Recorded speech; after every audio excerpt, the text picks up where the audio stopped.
So he'll Oh, is stay. that one? Okay. And then, of course, the student and their parent will talk to us. Then we ask them all to leave. And then we discuss. And even You just, see the the email lawyer of say this. Janine. and we discuss it. Decide what Oh, we're gonna do. Bring them back in. So I Sad. put everything else in there. Sad, sad.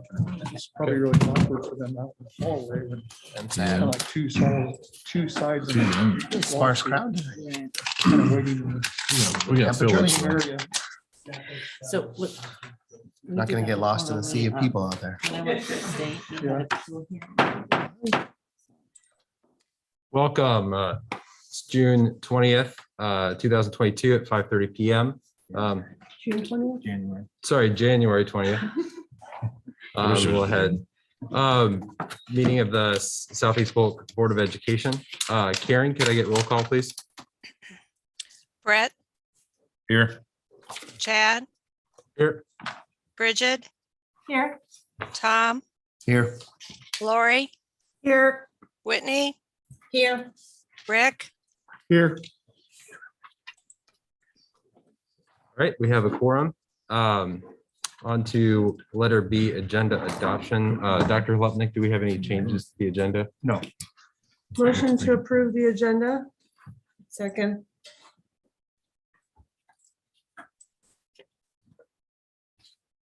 Oh, Karen? Chad, Yes. Bridget, Yes.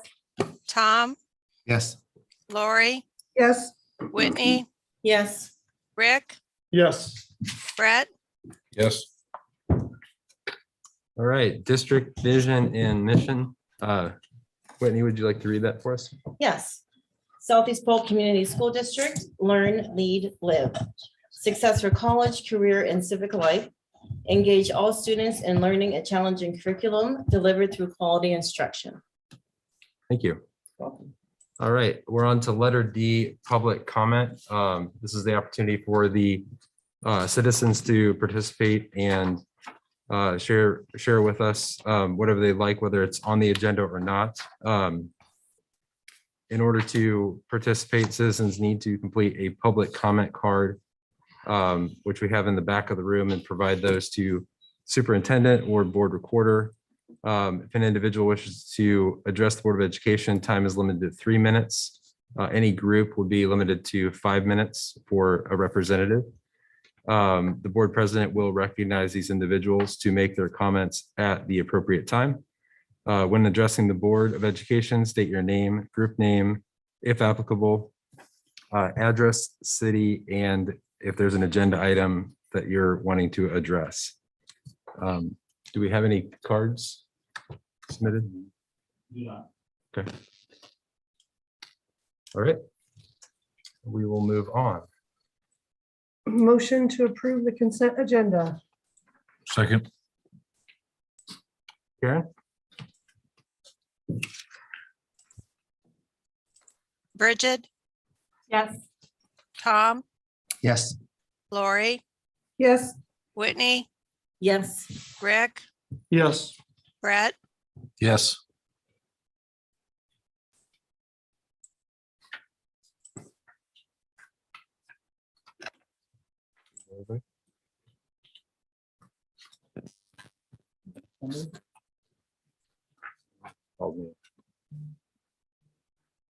Karen, I don't think we heard Chad. Chad, Yes, sorry. I just want to be included, that's all. All right, on to old new business. Confirmation of next meeting. We have February 3rd, 2022 and February 17th.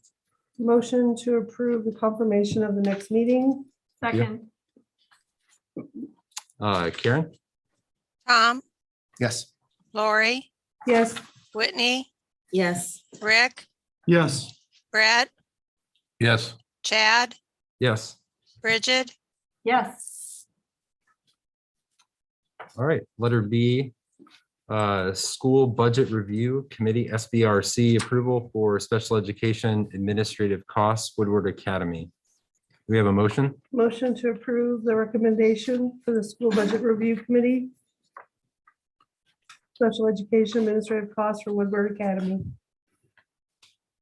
Do I need to say the amount? Okay, All right, do we have a second? Second.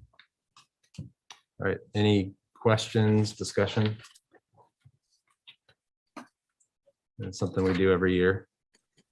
All right, Karen? Lori, yes, Whitney, Yes. Rick, Yes. Brett, Yes. Chad, Yes. Bridget, Yes. Tom, Yes.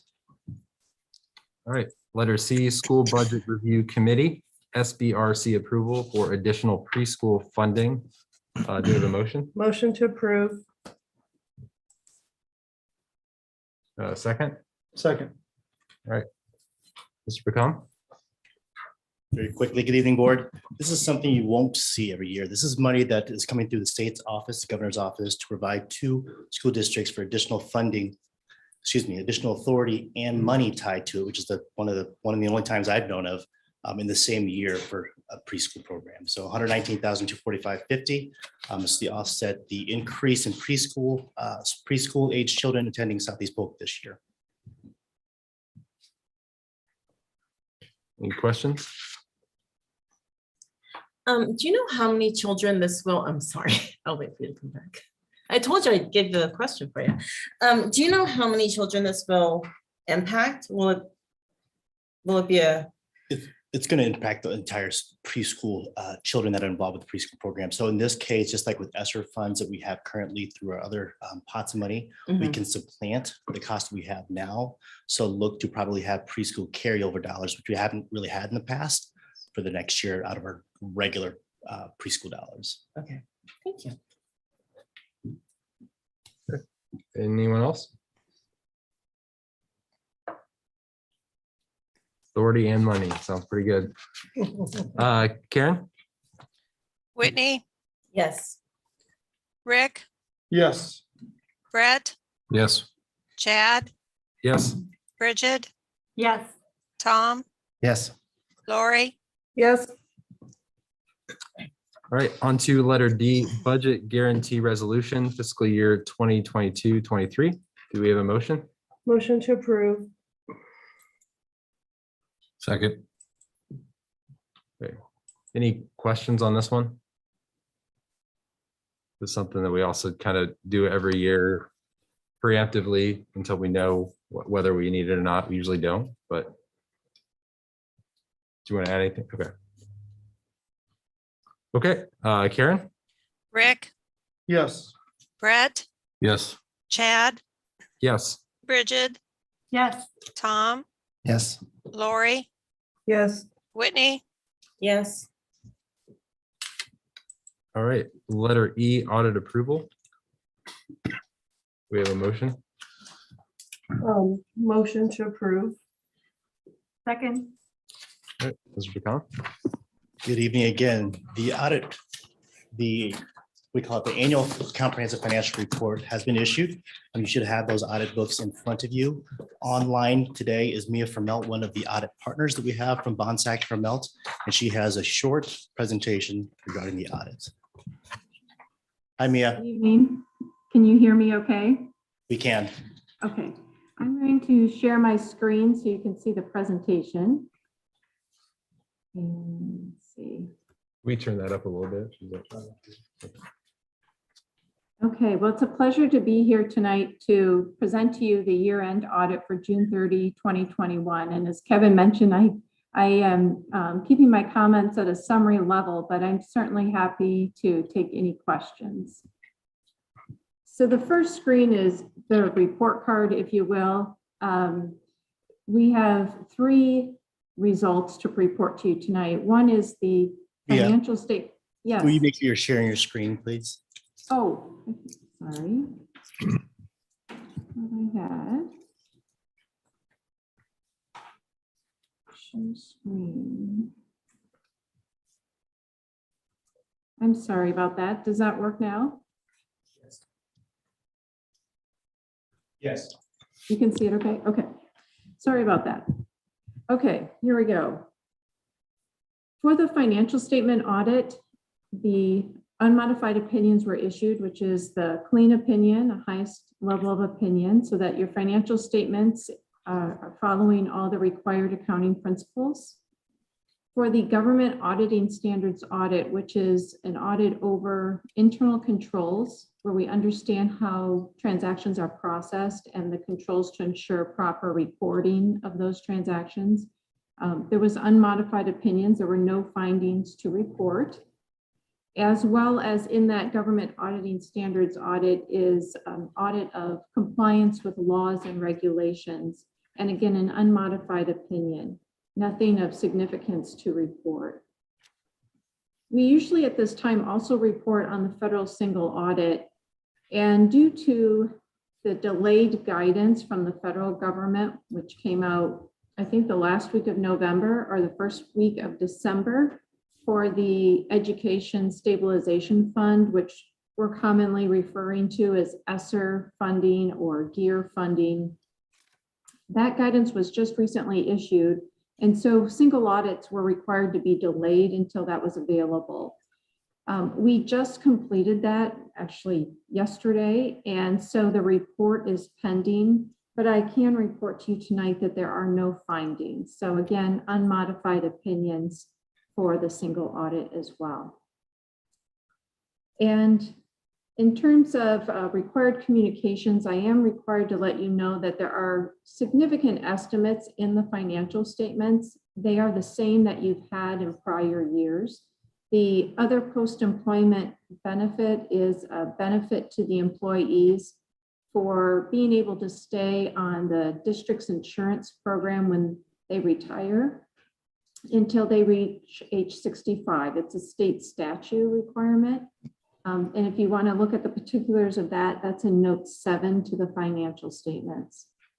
The depreciation of the useful lives is an estimate of how long particular assets such as equipment, technology, how long that will last or be useful and kind of depreciate over several years. So that's all in note 5. And then the net pension liability is the Iowa Public Employee Retirement System liability. That's a pretty significant liability for school districts in Iowa. It's about $45.6 million for June 30, 2021 for the district. That is in note 8. And then the management representations and any journal entries that were part of our year-end audit are included in the letter that's issued with the audit report to you. And I just also wanted to have a shout out to Amber Ray.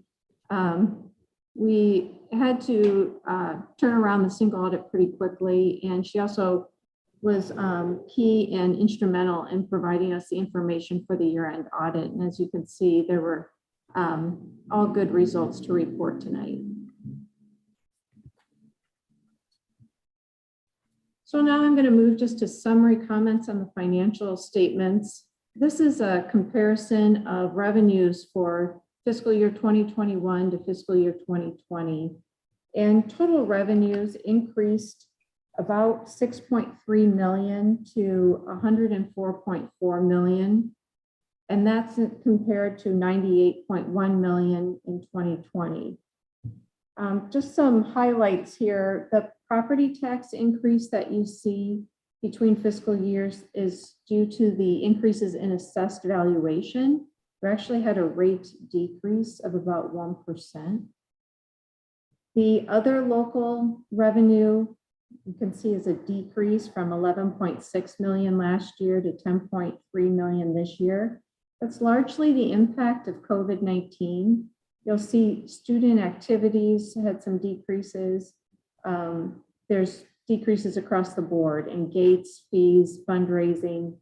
Also, local donations and fees decreased about 700,000 due to last year a one-time foundation donation for Chromebooks, and there was also storm damage insurance proceeds. So that's why you're seeing quite a fluctuation in that line item. Sales tax, statewide sales tax. It's a little bit misleading. While it may look like there's a slight decrease, that's actually due to the state underestimating the amount to distribute to school districts. The state was anticipating that sales tax would go way down because of the pandemic, and so really held back quite a bit during the fiscal year. But then come November of 2021, they're required to provide the actual amount and distribute the true up, if you will. And in the past, that's been about $200,000 of an adjustment of additional revenue to the district. For this year in November of 2021, the district saw an increase adjustment for $1 million. So you can see how they really held back the funding during the year, and you're going to see that come through then in fiscal year 22. State appropriations, the change is the enrollment formula and the foundation aid. That would include any of the supplemental aid approved by the legislature. And then federal appropriations has quite a big jump, and that's the ESSER and the GEAR funding for this fiscal year.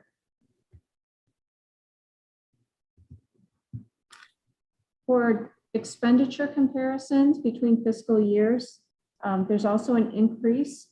Total expenditures for fiscal year 2021 were $105.2 million compared to $94.3 million last year. So it's quite a jump, but a lot of that is in capital and debt service, which is investing in buildings and equipment, and then the debt to acquire those items.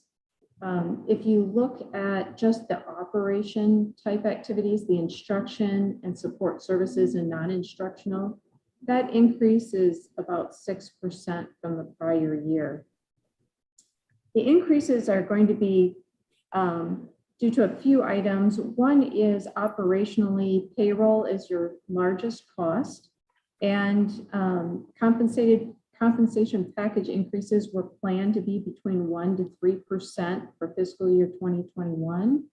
And that is how they played out. Payroll and benefits increased approximately 2% from last year. At the end of June 30 of 2021, the district has full-time equivalents of 929, which is an increase of 1% from the prior year. And the average wage per full-time equivalent is approximately $57,000 compared to $56,000 in the prior year. In addition to that, there were other purchase services for software licenses and some supplies. Collectively, you're going to see an increase there of about $1.2 million. It's largely for pandemic-related goods and services that are also being charged to the ESSER and the GEAR programs. In addition, there were increases for insurance premiums and costs for construction and building coverage. You were insuring things such as HVAC systems, and all of that had an increase across the board as well. In terms of the capital outlay, the main projects this year were the water fountain upgrades. There's also purchases of buses and a plow, as well as quite a bit of purchases in equipment and technology. There's about 1.6 million in technology. Again, trying to fund the pandemic, but also to keep current with the needs of the district. And then debt service. The district issued $85.3 million in general obligation bonds for capital projects, and that is for the planned elementary school and the 6th and 7th grade facility and other building and improvements. And the district paid $5.6 million in principal on long-term debt and interest of $2.9 million as planned. That was planned debt payment. So at the end of the fiscal year, the general fund, that is the district's main operating fund, does have positive equity of $15.6 million.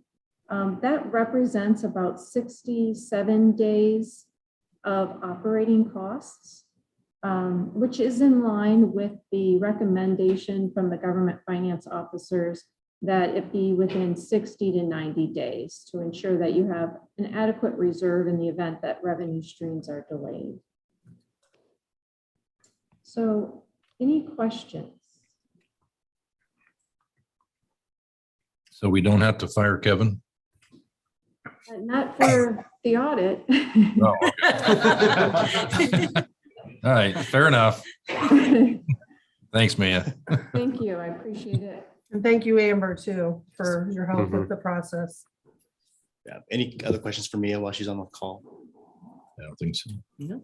I just wanted to publicly thank Amber here. She's representing the team, but Amber does do a lot of work with the audit. Not only the audit, she's also been my work wife controller for the past 19 years in this district and my former district. So thank you, Amber, for what you do for the district and for what you do for me. Thanks, Amber. Thank you. Thank you. Good job. Thank you. Thank you.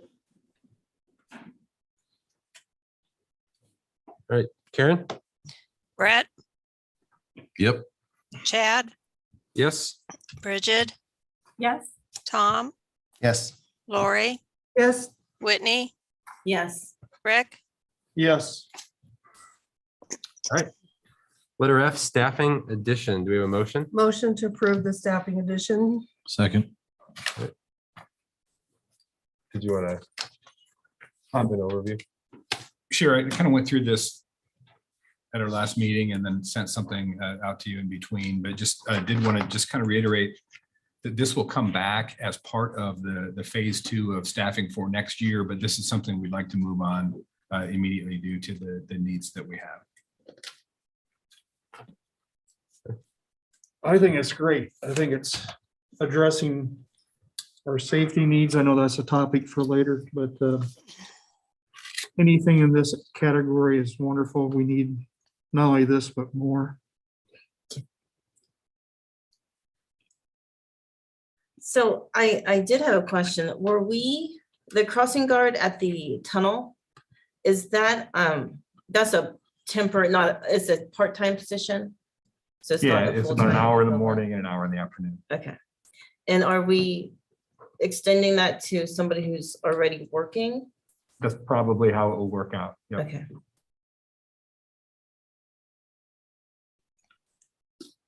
Other questions? You just clarify. So we'll have 2 people in the parking lot instead of the one, Yes, and that's going to be a per mar addition or, no, it'll be our addition. okay. Will they be walking around or sitting in their cars? Probably on a day like today, they're sitting in their cars, but Yeah, I would see a vehicle.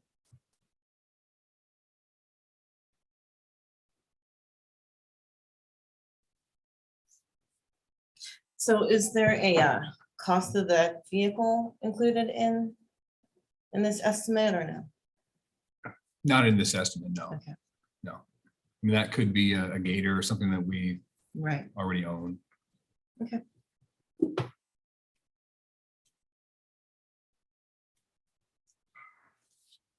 I would agree with what Director Powell said, that this seems like a good step in the right direction. You know, I think we've all felt that we needed more supervision, more monitoring, more eyes, and being able to hire a couple people and extend maybe the role to somebody else. I think this could be a benefit. Maybe it's not enough. Maybe we need more, but it's a step towards, start. I think, where we want to be. I agree. It's a good start. Anyone else? Nope. All right, Karen? Chad, Yes. Bridget, Yes. Tom, Yes. Lori, Yes, Whitney, Yes. Rick, Yes, Brett, Yes. All right, on to letter G, set the public hearing for technology package new middle school. I move that we set the public hearing for February 17th to the technology infrastructure needs for I the don't new have G 6th, on mine. 7th grade level middle school building. Second. So restatement on this one, with the middle school building, the bid packages went out right after the last board meeting, there were 13 bid packages with that. There's some technology in those in the bid itself. These bid packages with technology is more specific to some of the things we have to do, cable structuring being the first one. So if you have any technical questions about that, Mr. Kurth is here. But this bid package will come back at February 17th meeting for approval of the bid award. Any questions? All right. Karen? Tom, Yes. Lori, Yes. Whitney, Yes. Rick, Yes. Brett, Yes. Chad, Yes. Bridget, Yes. All right, that concludes the business portion of our meeting. On to topics of discussion. I think you're up first, Dr. Holopnik, Superintendent report. You bet. A few things to share and kind of work through here. Some good news. We had our professional learning day on Monday. This was building focused. If you remember back this fall, we had the PLC Institute, which was more district level focused. So our buildings were able to dial in on their individual learning plans that they had shared with you as a board at the 2 meetings in November. So that was a good day. We are officially in the second half of the school year. The first semester is complete. We actually hit 100 days next week. And if you've been around an elementary building, you know that's a really big deal. So you'll see some things. I believe it's on Wednesday is when we hit that day. And so you'll see some things pushed out that the elementary buildings are doing to celebrate that. Speaking of that, just kind of a reminder, it's been now several weeks, but we did have our Delaware board visit before the winter break and had got a chance to see all the exciting things that are happening in that building. And just kind of as a reminder, next Thursday, we have our next board building visit, and that's at the high school at 7:30. And I'm sure Steve's been preparing for already. That's very generous. Winter activities are in full swing now, and I don't want to jinx it, so I'll knock on wood. Other than the storm last kind of Friday into Saturday, the weather has been cooperating for the most part with things at this point, which makes Jason Campbell's life a little bit easier on all the reschedules or not. I did want to share with you some really positive news. As we're aware, our junior high SRO was leaving to take another job, and really happy to say that the Altoona and Pleasant Hill Police Departments have come together and come to an agreement to make sure that we have an officer to serve as SRO in the interim transition time here as a new person comes on board at Pleasant Hill. So there will be an Altoona officer in the junior high during this transition time. And so I just want to publicly thank both of the chiefs for their work there to help us out, as that's obviously something that's very important to us. I won't bore you with the meetings, but I always put them on there so you can just kind of see what I've been up to. But there is one I guess I want to share down towards the bottom there. The capital projects, we will be meeting next week to try and zero in on the capital projects for this coming summer. And we'll plan to bring that in February to the board. First to just kind of talk about, and then second to act on and move forward. From a budget standpoint, Kevin's moving down the road with that. We are awaiting SSA numbers. I think I saw February 13th is the magic statutory day that it's supposed to be in from the legislature, but that may or may not happen, as we've seen in the past. But that's a big driver in what happens next. But if you're marking your calendars, I think February 17th, Kevin will have the first discussion on next year's budget. So we'll start talking a little bit more seriously about what things are looking like. And that's what I've got. Happy to take any questions. Can you tell us a little bit about the mental health task force meeting? Yeah, you bet. The Polk County is putting together a mental health task force, and now I'm forgetting her name, Ms. Cox, and I feel so terrible. I think it's Liz, had reached out and asked if I would be a part of that, and gladly said yes. There has not been that was just a Zoom meeting to talk about the concept of would I be willing, it sounds like it's going to be for over a course of a couple months and a couple meetings. But really looking at the workforce shortage of mental health practitioners out there, and just the availability of services for all people. But obviously I'll be advocating for kids and staff and educators. Thank you.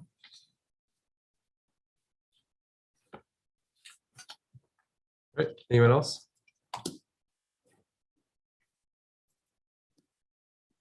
Right, sounds like we're ready for, You bet. That's me again. So I'll just all right, jump in, open enrollment. kind of keep going here. I did place my notes at your place setting again, just as something to follow along.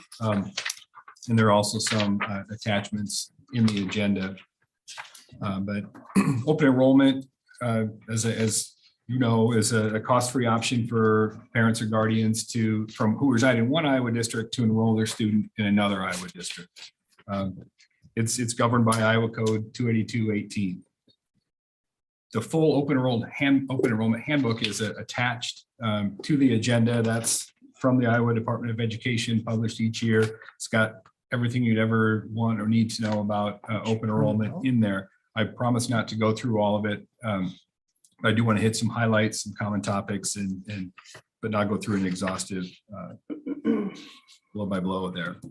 In order to start the process, family needs to fill out an application and submit one for each child by the statutory deadlines and give that to both districts, both the district that they live in and the district that they are wanting to open enroll to.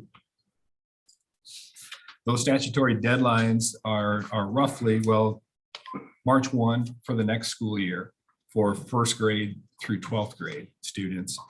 And then kindergarten students, it's actually September 1 of that school year. So they have the full summer before that is actually due.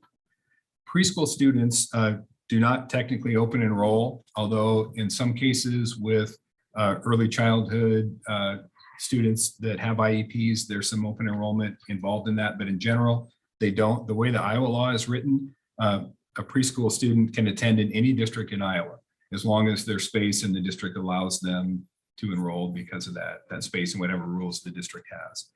And that's sometimes something that gets confusing for parents because that following year, when they're ready to go to kindergarten, even though they may have gone to preschool in that district, they still need to file the open enrollment paperwork, and it's not continuing ed, which we'll come to in a minute. It's a brand new open enrollment. So March 1, which is obviously coming up here for next school year, is the kind of key deadline date for submission there for most students, first through 12th grade. Now, there are some good cause clause reasons that would allow an open enrollment form to be considered after that deadline. There's a list on page 7 or 8 of that attachment there. Basically, there's a category that I would just call residency changes. The student's family moved, or maybe the student was living with mom and now they're living with dad, and there's a district change in there, things like that. Another that I would just classify a group as district scenarios. Maybe the district no longer exists. Maybe they entered a sharing agreement. Maybe they no longer offer the program that the student was in at that time, things like that. And then there is also a couple, one is called severe health. If there's a severe health need that can't be dealt with in the district that the student lives in, that's a good cause clause. And then pervasive harassment, which is where the family has worked with the school, they've gone through a plan and the plan isn't working. And so there's a potential there. So those are some of those good cause On the pieces. severe health or the severe, Yep. Does the sending school district help pay for that? The open So I'm enrollment, assuming when they get here, they're gonna have a lot of needs. yeah, the open enrollment, the money flows through to the district that the student is attending. Okay. Yeah, good question. Another common question is just dealing with duration in open enrollment. You don't have to apply every year. It's a one-time thing. So open enrollment ends when the student graduates, when they move into the receiving district, when they move out of state. You can't cross state lines with open enrollment. If they move to another district and choose to attend there, if they choose to attend a private school, or if they drop out of school, those are reasons that open enrollment would end. Do we ever, when we have people wanting to open enroll into our district, do we take a look at their history or their, do they have problems from their former school district? Are we inheriting? That's not part of the open enrollment application. And so when we make a decision, yes or no, it's really just a yes. In some cases, based on the law, we have to say yes. We'll get to a second here of Okay. how we can say no. And one of them kind of does get to if there's been serious disciplinary issues. The other thing, and you may get to it later, I'm sorry, but a lot of people have been upset or concerned about our largest school district in our state, and especially with the pandemic and how they've handled it. Are we and a lot of other suburb districts getting a lot of those kids from Des Moines where their parents aren't happy? Gotcha. Hang on to that question. I know for a you second. can't Yep. be specific, Well, but I think I can. But okay, give me 1 second and we'll get there. all right, And if not, come back and ask me, okay? yep. A couple of terms that you see, like they're on our open enrollment form tonight, just to kind of explain that.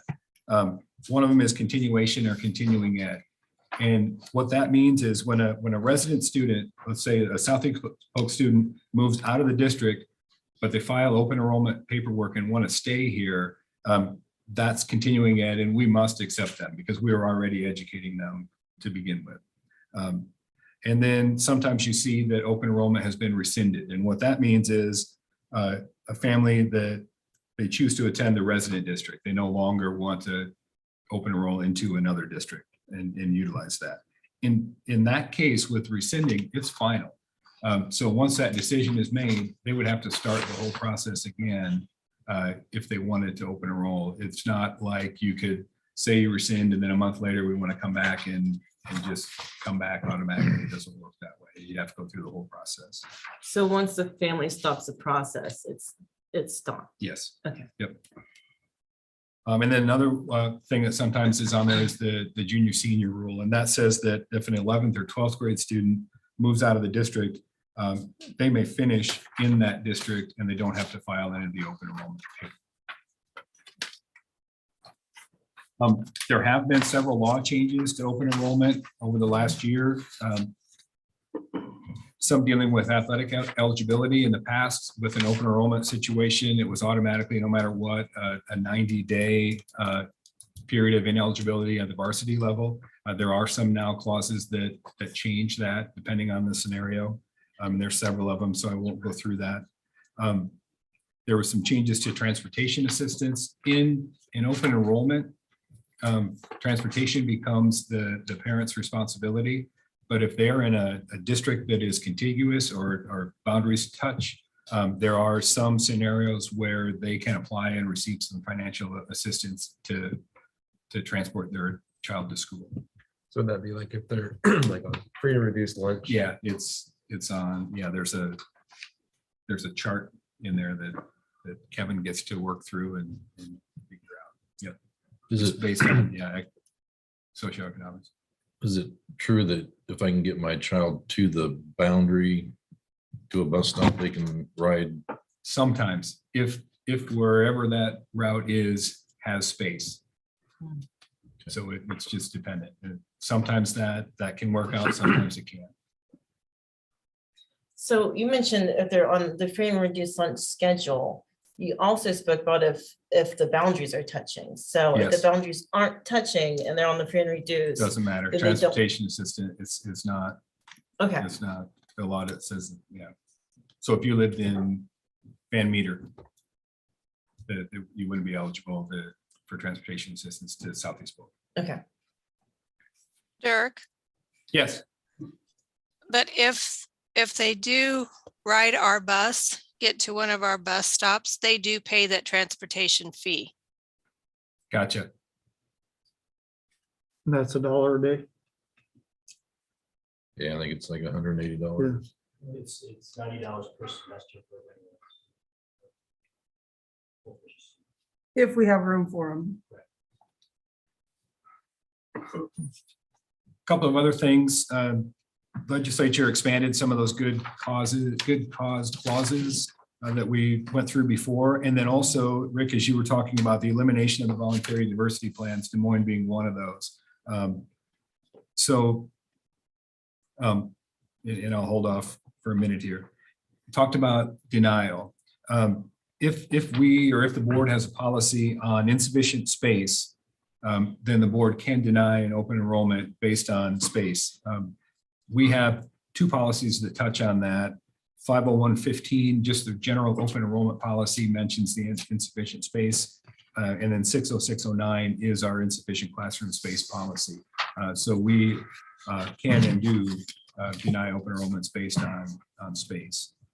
Another reason for a denial is if a student is under suspension or expulsion. And we have board policy 50106 that also mentions the same thing, that open enrollment or any enrollment, that as a district, we don't accept students that are in one of those scenarios.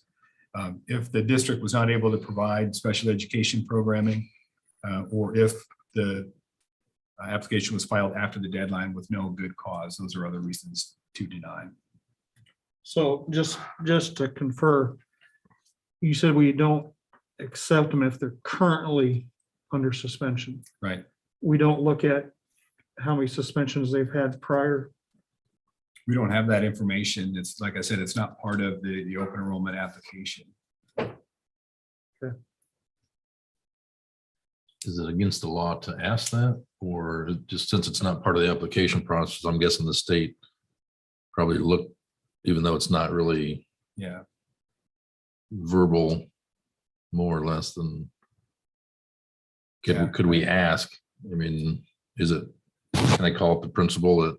That may be a question for Christy when she's here later tonight. Okay, I think it would be if we don't ask everybody that question, we can't ask one applicant. that well, I think it'd be question. something, yeah, you'd have to make it a Right. standard Part of the law. protocol as far as, Well, and you don't get their education file until they've enrolled in. Right. So all you're getting is the application to open enroll in or out. But you don't receive their actual education file until they've been accepted. So you wouldn't see it until they've been accepted. And is their behavior file part of their education file? Different schools handle that different ways. Okay. Yeah. So within the application itself, Rick had just asked about suspension or expulsion, if the child is in either of those scenarios, but the overall record is not there. so basically it could end up being like a job application where, hey, how was this employee? You'd be like, great. They were the best student ever. You'd be like, yeah. Well, so even Sweet. if we could ask or did ask that, if they're not currently under suspension or expulsion and we have room for them and we're able to provide special education programming and they're within the deadline, yeah, so I mean, those are the only things that we can use to really deny. Right. We could potentially know and maybe be more prepared with where to place them or how to handle the situation, but we could really say, you can't come here, right? So, There's a lot of slipperiness there yeah. for liability. Yeah. And previously, we have not been accepting special education open enrollment. We Right. still do not. Still no. If they're open enrolling with special education services needed, we don't open enroll them into our district. Correct. My other concern is we have large class sizes everywhere except for probably Mitchellville. And so kids 6th grade on up, if we're allowing open enrollment, then the class sizes keep growing, they keep growing, they keep growing. And not only that, but as a former educator, and I've had to deal with it as an activities director, you have that new student that is now taking the spot of my son or daughter in an activity or in a program. They're getting bumped by somebody that's coming. I mean, it's just a can of worms, but I just was hoping we had some type of criteria as to not just, I'm gonna get there, I okay, promise. all right. Promise. I thought you were finished. I'm sorry. No. Can you click on Yeah. the FY 22 to the right there? Yep. Before you go on to that, can I go back to something that Lori said? Yeah. We don't open enroll special education students from other districts into our district based off of the fact that they're special education students? No space available in the programs. We Okay. are Because bursting at it the says seams with here, our own. if we're not able to provide appropriate special education programming. Yeah, no, we have almost every program that there is minus a therapeutic classroom right now. So no, that's due to the space available. So if that improves, then we can open it up to other special education students. If the board wanted to, yes. Okay. Yep. Hmm. So you also have this attached, and it's just kind of an overall, our open enrollment data for this year. And as I shared back when we were doing certified enrollment, by chance, we had 381 students open enrolled in and 381 students open enrolled out. So for a net of 0 there. If you go clear to the bottom, Jason, you can kind of see the last 5 or 6 years on that chart there of our net open enrollment, the black line being 0. So we've kind of hovered around that from year to year. It's never the same each year, but it's relatively close there. And if you want to dig deeper in there, you can see for each district that we open enroll in or out, and vice versa. And then I also put at each grade level, the ins and outs there too, just so you had that for your information. But I want to get to what Rick's asked now, so that you don't get mad at me, Rick, because I'm not trying to be evasive. But with our growth, so this past year, we selectively allowed some open enrollment in requests from the spring through the summer based on space available at the grade level, based on when they come in to Karen, she date and time stamps them, and we did it in a fair way of first come, first serve while we had space. But since August, we've denied every open enrolled application in for space available because we know we just don't have that space. And that's kind of what I wanted to finish with today and get some input from the board as we move into next school year. As I told you, we're a month and a half-ish away from the next deadline for open enrollment requests. How would you like us to proceed? Do we want to continue in the mode that we're in right now, where we're denying all open enrollment requests? Do we want to change that somehow? Just want to hear perspective from board. So if we say we had 381 that wanted to come in next year, and we didn't let any of them come in if they were all straight across the board, that's, I figure it's $2.6 million that we lose, correct?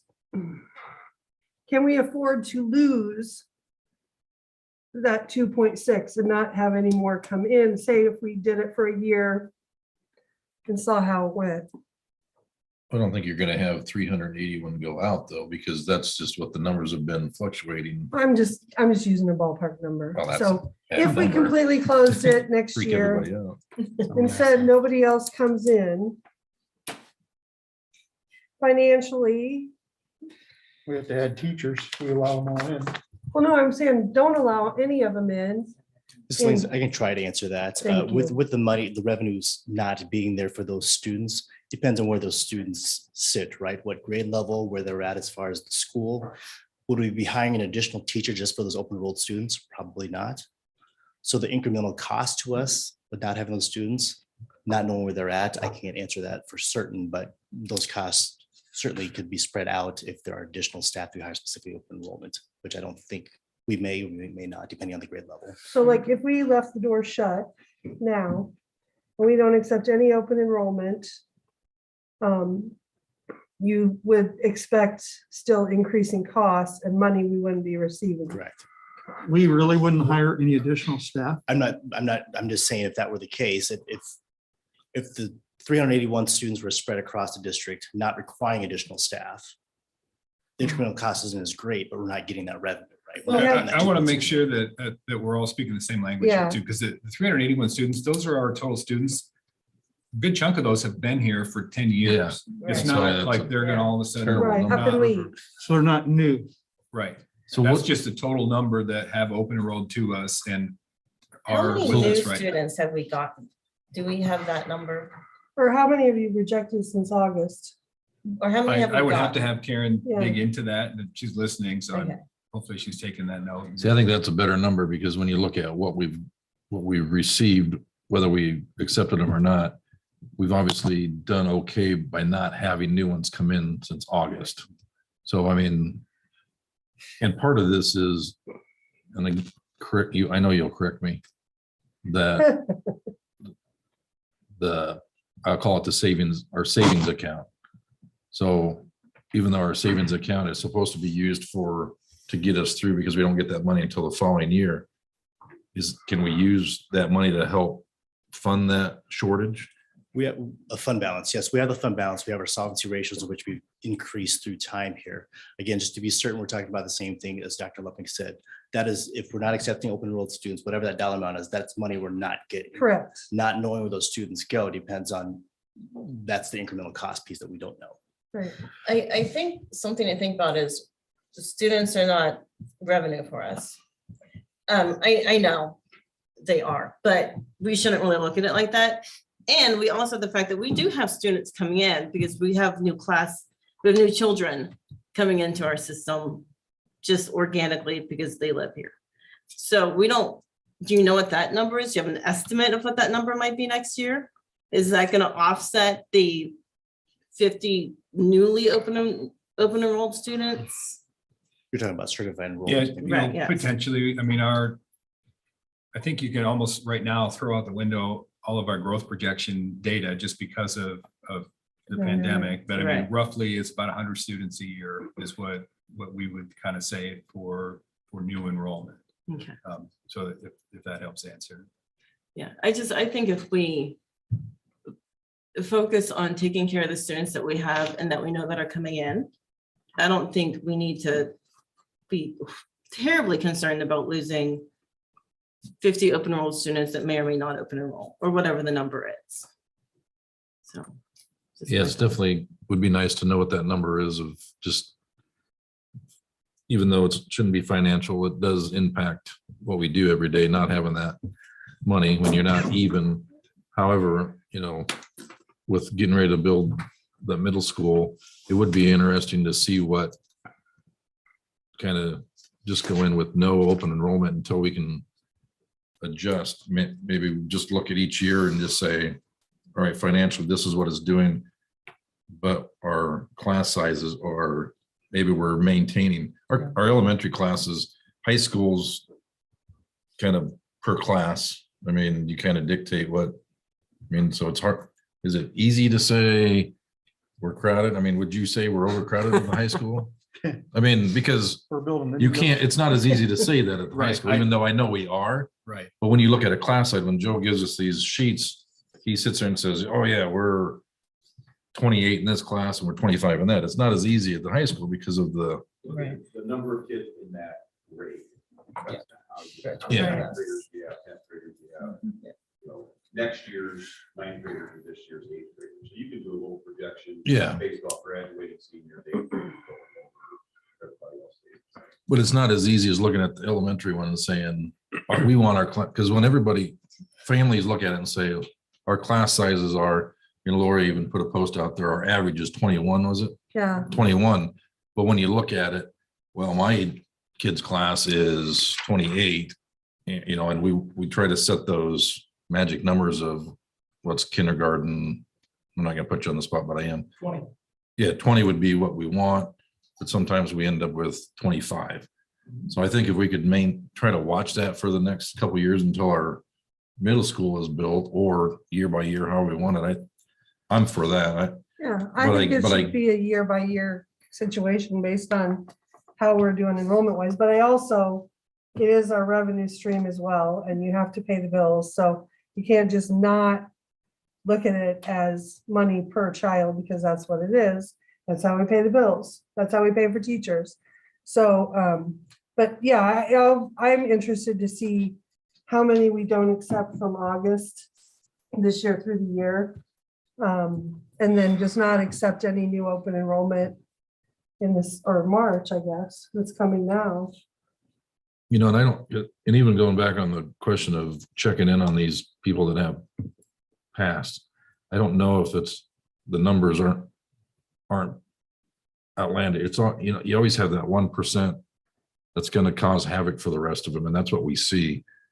I would guess that whether you have open enrollment or not, you're still going to have somebody that's going to cause havoc. That's going to be like, I mean, just the worst, you know, poor Mark has to deal with, you know, but sometimes, you know, sometimes they are the open enrollment kids that we hear about that say, you know, and that's what sparks the conversation from what I get told is, you know, these open enrollment kids are coming in. Well, I don't know if it's always that, but Right, I'd say that's but an it- assumption. but that becomes the conversation is when, well, you need to get rid of open enrollment because of this. Yeah.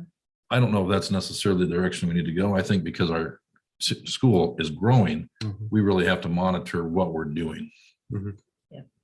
I think it'd be interesting to see, you know, if the behavior issues come from open enrolled kids or from non-open enrolled kids. And I agree with you. I don't think it's only from open enrolled kids. You're gonna have behavior issues everywhere, so.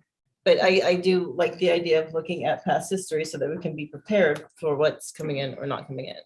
And if we don't open enroll next year, then maybe we can keep the class sizes appropriate. I just had a couple things I wanted to add that the real dynamic when it happens in a classroom, when 25 kids come into Mrs. So-and-so's class, I'm certain that the teacher's not going, who's open enrolled in here?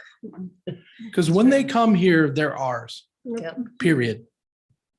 And that's really the end of the story. And if somebody's naughty or not naughty or whatever, I don't think there's anybody keeping score about who the naughty ones are, except maybe people who like to compare their own children against other children, which we tend to not do. I mean, it's really not, that's not our intent. So there's that point. And the second one is, you know, when we think about the 381 students who came to Southeast Polk this year as open enrolled, regardless of why, whether it's continuing ed or they had a bad experience at their former school or whatever. We also had 381 who left for whatever reason that family left. And it could be, maybe the family moved, maybe the family just said, maybe there's a teacher who lives in Altoona but teaches in Carlisle and would like to teach his or her child. So the kid goes with them every day to school. But when we think about the 380 who leave, they have, in order to maintain our status quo with the number of teachers we have, the school buildings that we have, the budget we have, the income that we have, 381 have to come back in from somewhere. And last I checked, 381 people aren't moving into Runnels. And they're not moving into Mitchellville. And really, in many ways, they're not moving into Altoona either. There's just a lot of give and take that happens here that I don't want you to discount or not think about, because the last thing I want to do is to go into a school and say, because we don't have open enrollment, I'm going to have to, do a reduction in force and you no longer have a job because we don't have enough kids to employ you. And I'm just talking to our current people. I'm not talking about adding people and stuff like that. I'm just talking about the current people who work here need to have a steady influx of people, whatever, of young people, whatever that means. Clarification, Joe, the 381 that are out of the district and go to elsewhere schools. They could have been gone for 5 years as well. Yeah. We're not. Sure. And that's kind of where I'm offsetting it. And I took the number 381, not knowing that, yeah, we have 381 going out and in. Yep. But they're not all going out and in the same year, but any new ones coming in are going out fine. True. But if we have a demonstrative number going out like next year, and then, but we could stand to lose some numbers, but not drastic. Right. Right. Because I think about our enrollment now and say, okay, if we would have shut down open enrollment 5 years ago and 380 families would have gone somewhere else, we would look a lot different than we do right now. Right, right. I agree. And I think it should be as you guys have been doing since August, see how the year is going. And then if it gets to where it's too lopsided, then we go back and review it in a meeting and say, okay, let's open it back up. But I think for number wise now, the total where our students are, it couldn't hurt if we went a year or 2 years. I mean, just taking it month by month. It was a really interesting dynamic this year. I think in particular because of what was going on in Des Moines with their plan. Maybe for the first time ever, Dr. Lubnick and Karen and I, we had these 3-person conversations just like crazy in August about people coming in, people going out, hey, how many spaces do we have in 6th grade or 6th through 10th grade? What's full, what's not full? We've never really had those conversations before until this year. Yeah. Mr. Horton, you just hit on a question I haven't really had answered, even though you just talked about it. And since the pandemic, have we had I don't expect a specific number, but significant increase from the largest district in the state, or a small increase? My best answer is I don't know. I mean, I could take a look at it and look at everybody who's come and gone, because as the data bears out, as many people who've come here, as many young people have come here, has gone to go to school, our people have gone out in an equal number. And I haven't noticed it So in the last couple of years. But I think because of the pandemic, the Des Moines kids, some are going elsewhere. A lot of times I don't know, and like Dr. Lubnick talked about the application, there's really not much there sometimes in terms of why are you disgruntled with your former school and you want to come to Southeast Polk? Can't you compare the last 2 years from 3 years ago? Or- Yeah, that's Just something we with can do. addresses. And I think the answer is no, Rick, because I think we Yeah. denied them. But we'll pull that number together. So I haven't noticed a noticeable difference from 3 years ago to 2 years ago to 1 year. It's just in and out every month, and but it's not like, oh, this is unbelievable how many are going or coming. Right. I think it would be very interesting to see the actual data behind the numbers, just to see, and it's not, I don't think it would really make any difference in our decisions, just to see where folks are coming from and That's in your report. It's in You there. got that. You have that at the back of your book. It looks like this. oh, yeah, got it. Thank you. Yeah. But Yeah, and it kind of maps out where our kid, what young people who have addresses in the Southeast Polk district, as I say ours and whatever a lot, and it's not, it's probably not accurate. right. But the kids who would otherwise be Southeast Polk students also maps where they go. Right.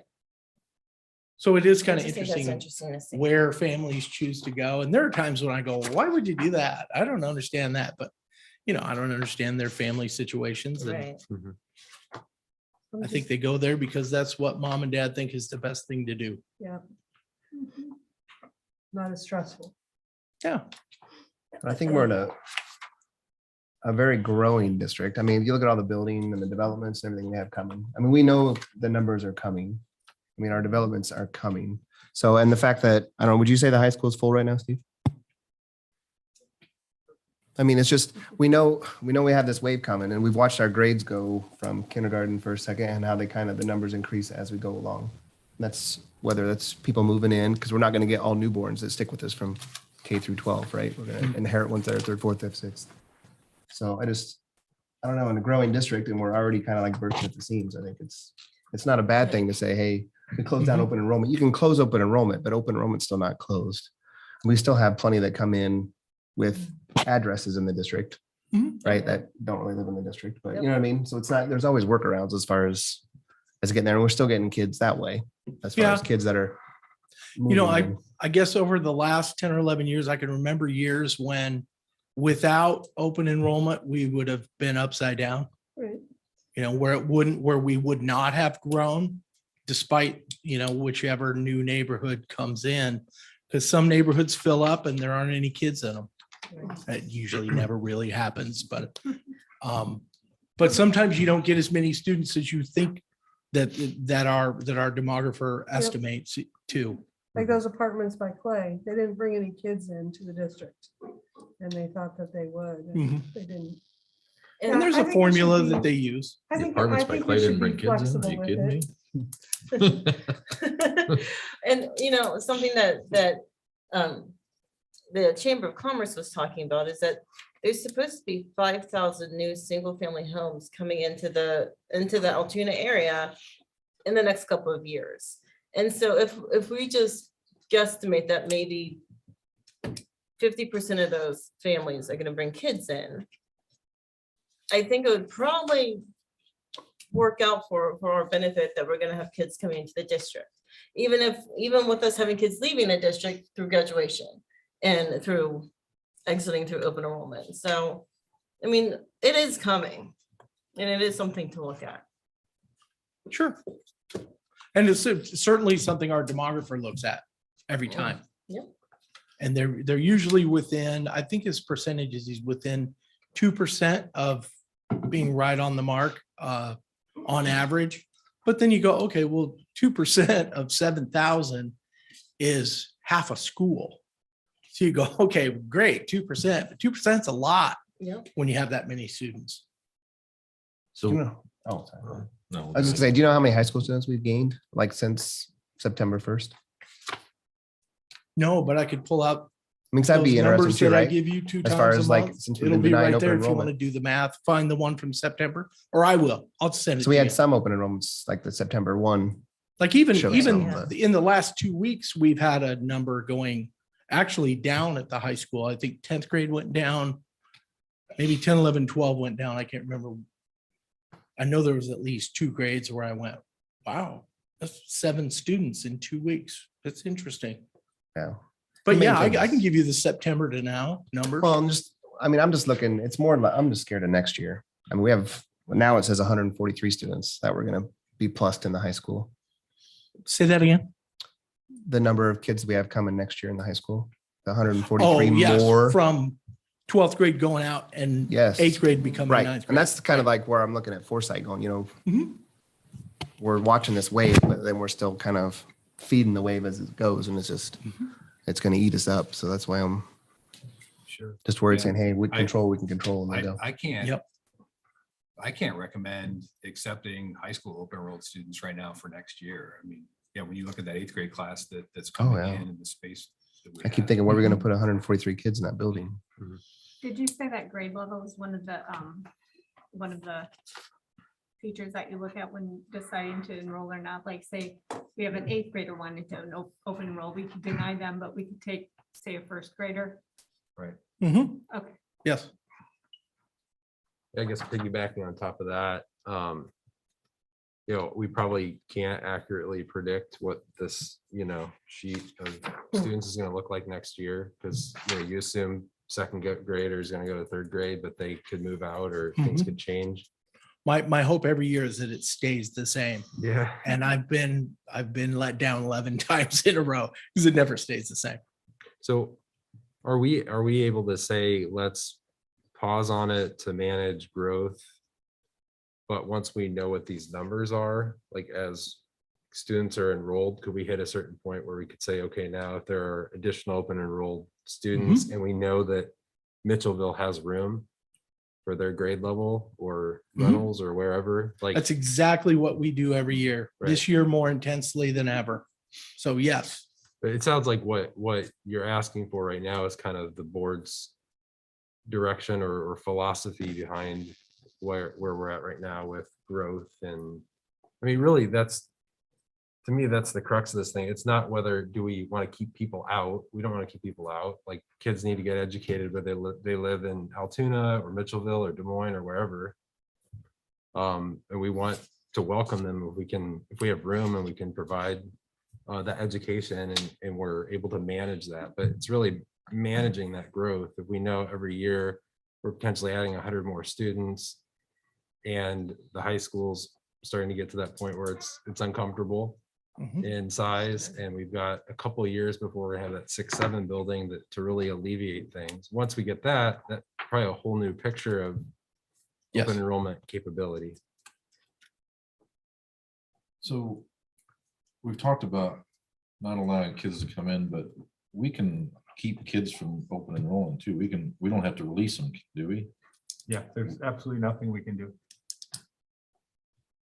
So I thought there was something that, I know, No. I can't remember the scenario, but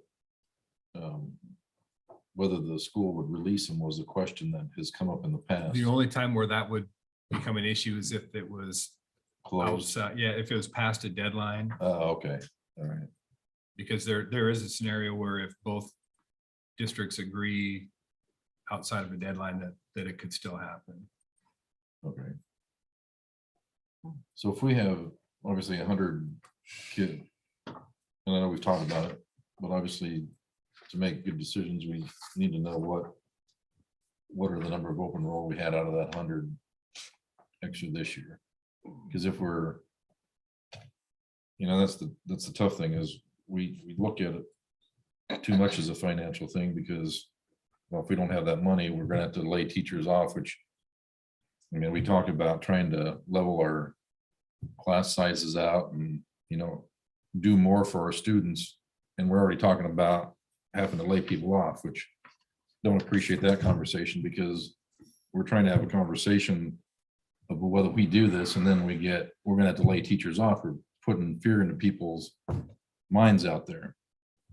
So 100, everything comes with a financial, problem. But when we talk about in the future of we're trying to do this, we're trying to do this, and we're trying to do that, and then we have that come out. That's pretty frustrating to hear that, because I get it, it's a financial thing, so it's, that's not a good conversation to have. I think we need to have the numbers. Obviously, we weren't really prepared for this because we don't have the numbers. So for me, we can't make a decision tonight or even in the near future without the numbers. But you have these numbers. So Those where's the are the numbers numbers of that how we many asked were for. open enrolled versus new students? Like, how many open enrolled have been open enrolled for years and how many are new open enrollees? Well- That's the actual question. I think breakdown. we just need to Yeah, know we can in pull that. August. Yeah, Karen can pull that. there's Okay. we're So- not doing anything tonight. We're having a discussion. No, I know, and that's what I'm saying is, how can we even continue a conversation or have it? I mean, when We just asked for more information. that's what I'm saying. I mean, we're kind of at the point of, Moving on to the next topic. yeah, probably. Okay, So do we have everything listed of what we're looking for though? For the more information that we need? I'm sure Karen. It'd have to has all be, that from our conversation. it'd have to be a pretty detailed breakdown, like how many moved in, how many open enrolled in, how many Right. moved out, how many How open many enrolled high out. school versus elementary? Yeah, and then like What the by August grade, numbers by, were and. yeah, I mean, that's a Right, big, Yeah, right. And then who makes the decision as far as like who denies and who says the class is full? I think. I mean, that's- who's making that decision like all the time, like real time? well, I the think that's- I mean, is that like- administration, Yeah. the administration makes that decision, Well, not administration, like who? Joe and I think and it's Karen. Dirk and Joe and Karen. as it's always been. The only reason I knew that is they mentioned it. No, Lori, that you're hoping to cover. But I just have one more thing. to Go ahead. add, and I don't think Rick can specifically answer your question in regards to our neighboring district. district, although we can look at that, see if we can get some numbers. But I just want to share, just as another data point, that in my role, I received several requests to open enroll out to Des Moines during COVID because they provided the online academy. And so we had some parents who were concerned about COVID, and we're not an approved provider, so we're not able to provide that option. So it's just something to be mindful of, that, you know, while we did have some that requested to come in and they don't have a number for that, I also entertained quite a few phone calls for people who were wanting to open enroll out to Des Moines for the online academy. Several of them requested after the date, because I, you know, think they anticipated the numbers would look like they did. But I just wanted to have that piece of context out there for the board. I have a follow-up to that. I know that we're trying to get that certification. Do we know, is there an ETA for that, or? We should know by going into next year, but we're moving in what I would call a soft launch.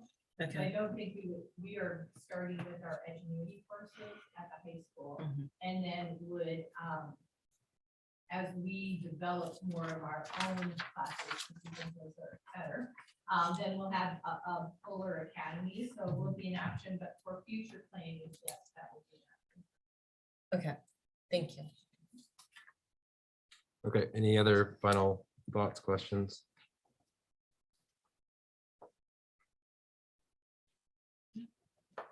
Tom, you look like you're pondering something. I was just thinking about Des Moines. So they're like new discipline policy thing. So are they like their first fighting offense is like their discussion, and the second one's like 30 days out, like 30 school days out? Is that because they are authorized to do the online?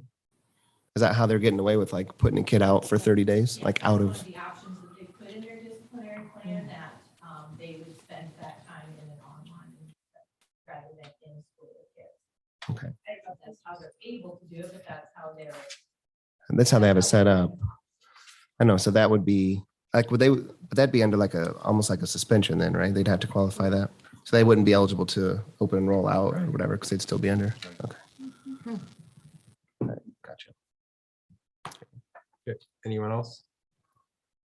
I think it was a good discussion. I mean, obviously we're growing and we need to manage that.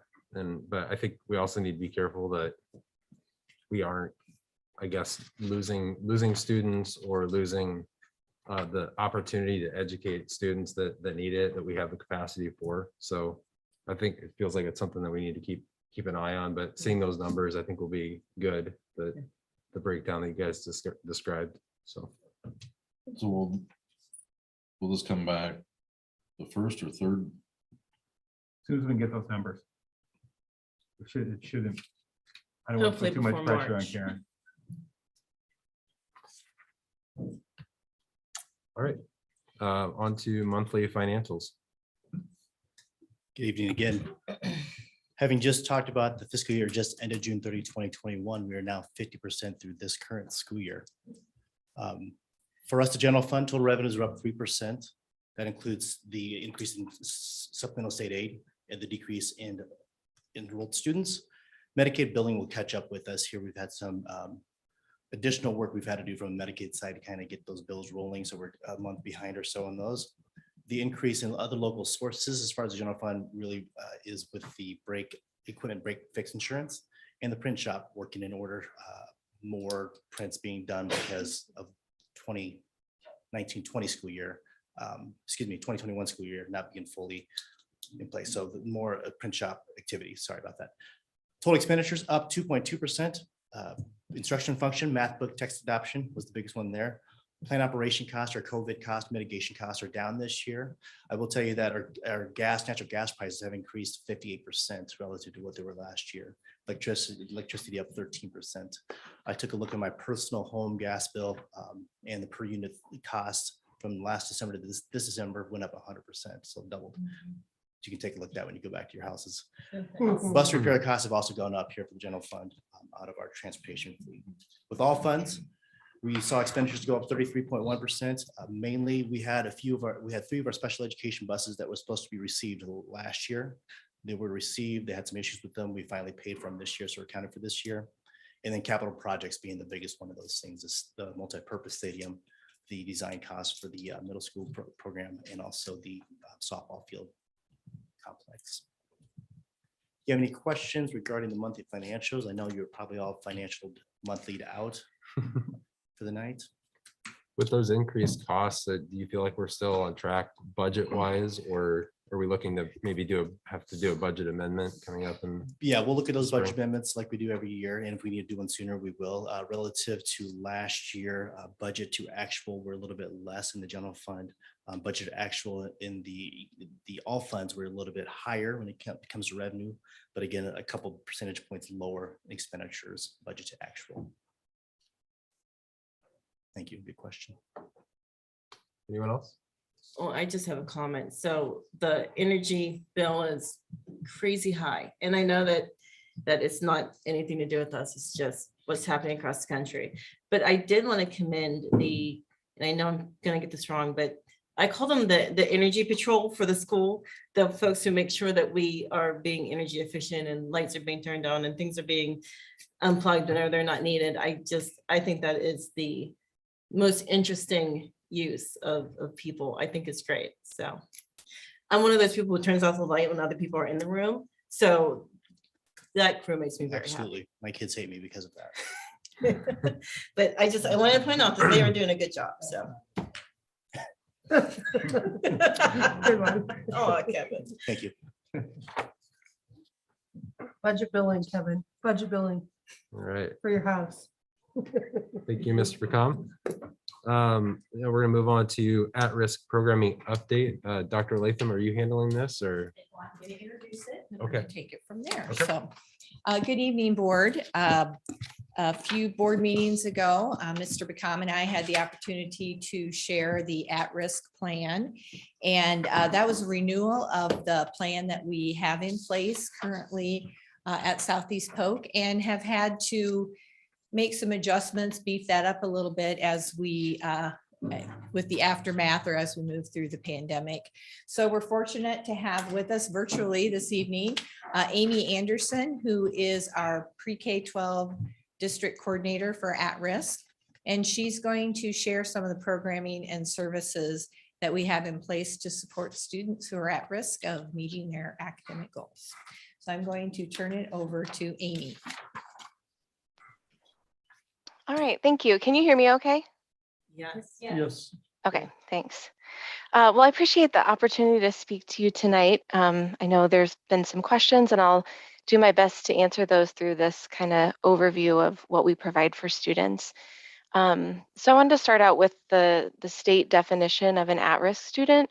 It's really pretty broad. It's about any student who's needing some extra support due to not meeting our established goals. And the state provides us with some guidance on categories that might make students at risk, but it's ultimately a local decision, what criteria we use to identify students and then the programming that we put in place to serve them. So the criteria on this slide, we have had for a number of years now. And I think there's a lot of factors that we consider when we think about what support students might need. But these are the kind of official criteria that we look at for the purposes of state reporting. And as you might guess, there can be a lot of overlap among these categories. So we can have students that are, have multiple criteria that would make them at risk by our official definition. So in terms of what we do to support students, I wanted to share first, these are some recommendations from the National Dropout Prevention Center. There's 4 main categories that they have of effective strategies for supporting students who are at risk. And I just shared this because I think we have a lot of these things in place as a district. And as you take a closer look at some of our interventions later, I think you'll see some of these categories on our list. So the next few slides, I'm going to cover how we identify students who are at risk. And this diagram shares that identification happens through our ongoing MTSS process. So that's our multi-tiered systems of supports. And you might have heard this discussed before, especially specifically in regard to academics. This is just kind of how we do things. And MTSS a lot of times is pictured as a pyramid. So at the base of the pyramid is the universal level, the things we do for all students. And this is like our core curriculum and all the things we do to create a safe learning environment and promote positive relationships and teach social emotional skills. But we know that for some students, the things that we do in that core are not enough in one or more areas of their learning. So teams at our buildings meet regularly to review student data and see how students are progressing. And this is done in academic areas. So by teachers and coaches, and they're looking to see if students are meeting benchmarks, if they're proficient on standards. But it also happens in non-academic areas, looking at kind of the bigger picture, things like attendance, behavior referrals, and just overall grades and credits earned towards graduation. So if a student is struggling or meets certain criteria, then a building team might decide to start an intervention with them. And that could be an academic intervention. It could also be, I have it listed as SEBMH, which is social, emotional, behavioral, mental health. So it's kind of all of those non-academic areas. Or it might be an intervention in both. And I'll talk more later about what some of those interventions look like. But then staff continue to review data to determine if that intervention is effective. So we many times would start with what we call a tier 2 intervention. That would be kind of that next level of the pyramid or a targeted intervention. And those are usually pretty standardized. And the goal is to be really efficient and get students started as soon as possible. But if a student's successful with a tier 2 intervention, the team might choose to continue or kind of gradually fade that support. If they're not successful, then we look at, do they need another level of support? So some of our students receive what we might call a tier 3 intervention, which is much more intensive and individualized. And I'll give some examples of these later, but this is kind of the big picture. So the building teams that identify at-risk students can look like a lot of different things. Grade levels and departments are always, again, looking at data to determine students who might need additional academic support. We also, at our K-8 buildings, have PBIS Tier 2 teams. And so these are teams that look regularly at behavior referral data and often attendance data. And those teams are usually made up of a school counselor, it could be a principal, SAM, teachers, and maybe AEA folks. And then we also have tier 3 teams at our buildings. They go by a lot of different names: student assistance teams, family support teams. And they look, again, at student needs, and they kind of maybe take a even broader view, or they look at how do we further individualize interventions for those students that aren't successful with a tier 2 intervention. And then I just wanted to mention too that we designate students as at risk based on those criteria I showed you before. We do that a couple times a year in the fall and in the spring. And that's kind of the official designation. And if a student is meeting criteria in the fall, they keep that designation all year. But in practice, interventions are really fluid. So building teams are constantly looking at data and determining what students need. So they might be in an intervention in one area for 6 weeks, and in another intervention like reading specialist support for an entire year. It's all just based on student need. So who serves at-risk students? Well, really all staff are involved in serving all students. So, teachers are providing core supports, they're providing tier 2 interventions, they're looking at data. So all teachers are involved in the big MTSS picture. And then we also have some staff that are kind of specifically funded by at-risk funding, partially or fully. And this isn't really my area, but Dr. Latham helped me identify who all of those folks are. And so, they have a special interest and time devoted to really focus on students who are at risk. Okay, so I'm going to share some specifics now about the programs and interventions that we have at each level across the district. And just keep in mind that, some of these programs and some staff are funded by at-risk. Many are not, but I wanted you to see the whole picture of how we're supporting students. And so I just tried to include a note if a program or a staff support is partially or fully funded through at-risk. So I'll start with our preschool level. Again, here you can see the pyramid and the kind of 3 layers of support. At the universal level, our pre-K programs implement the PBIS system, and they also teach a social emotional learning curriculum that's research-based called Second Step. And then when students need more on top of, often it's just the classroom teacher that's providing that through small groups. And if they need more beyond that, they might bring in some AEA to problem solve. Preschool students are also able to access summer school. At the K-5 level, our buildings all also use PBIS to teach expectations, build positive culture. All of our buildings implement Olveus and classroom meetings. They all have a counseling curriculum. Counselors go into classes weekly or biweekly. And then they're all training right now to implement the Leader in Me curriculum.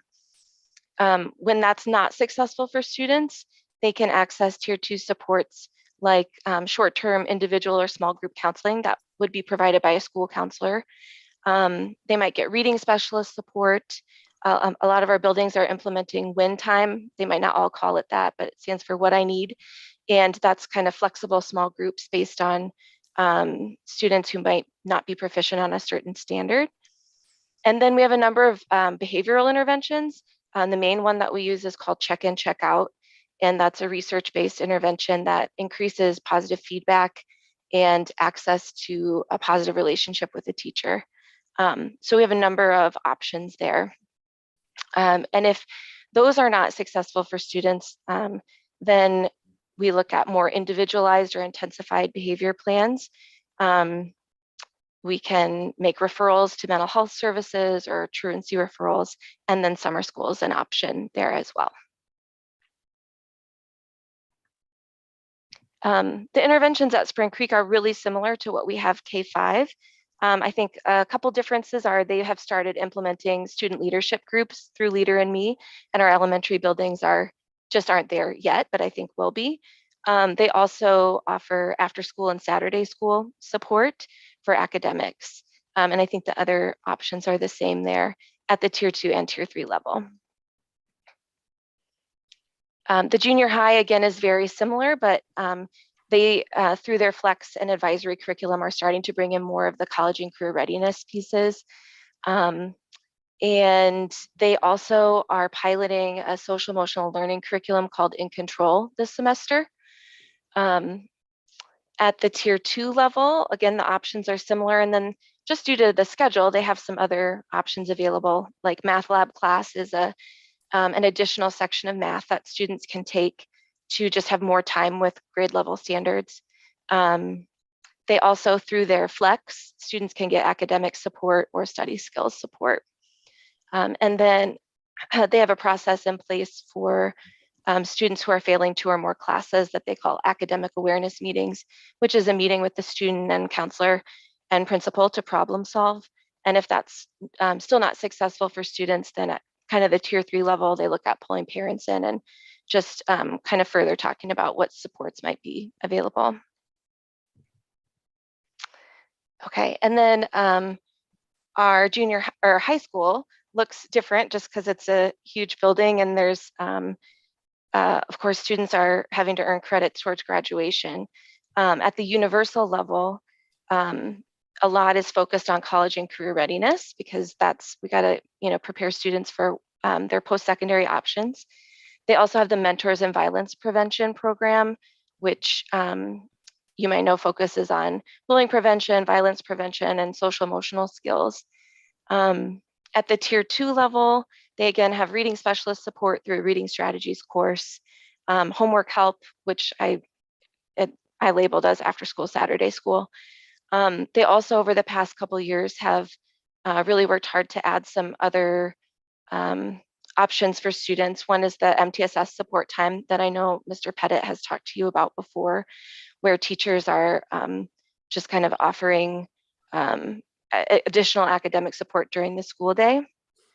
And then academic support lab, which is an intervention for students who are identified, have met certain criteria, and they're getting more of a small group support rather than the large study hall, and have a teacher that can really check in with them and check on their progress.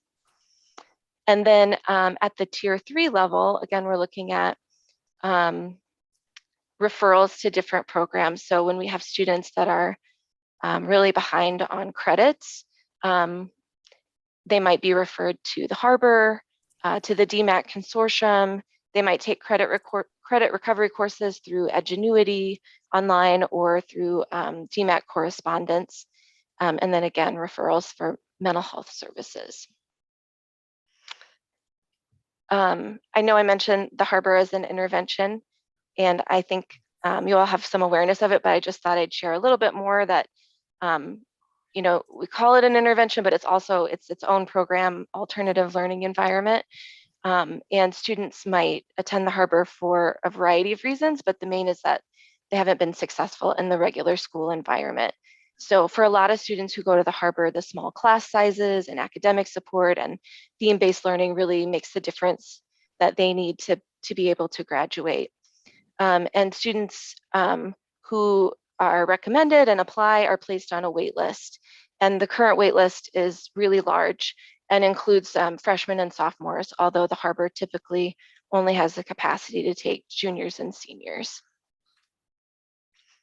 And then I also just wanted to make a special mention about mental health services, because I know that there have been some questions just about you know, what we provide as a district. So school counselors can provide short-term counseling, individual or small group, but long-term support, diagnosing, therapy, those are outside their scope of practice. So in those situations, they make referrals and work with families to refer out for support. And some options that we have are to refer to our student assistance program. And I know I really appreciate, and I think all the counselors really appreciate your decision to move that to 6 sessions a year for students, because that just really makes it a more viable option than 3 sessions, which are over really quick. And we do, our student assistance program provider also does a limited number of small groups, primarily in our junior high and Spring Creek on site. We also have school-based therapy. So we have agreements with a number of agencies, and we're really providing space. It's like going to an outside counselor, but students are able to schedule that during the school day. And then we can, of course, always help families get a list of referrals to outside providers. So I wanted to finish just with some of the current challenges that we have in this area, because I think you hear about these a lot, and they're very real. And some of them were there before the pandemic, and things have just been intensified, I think, by the pandemic. So, you know, in the area of mental health, this was mentioned earlier too, but we just really have a shortage of providers in our state. And this has made things really challenging with our school-based therapy providers. We have had some of the agencies we work with, people have left their agencies and they have been unable to rehire those positions. So in most of our buildings, we have less spots available for students than we have in previous years.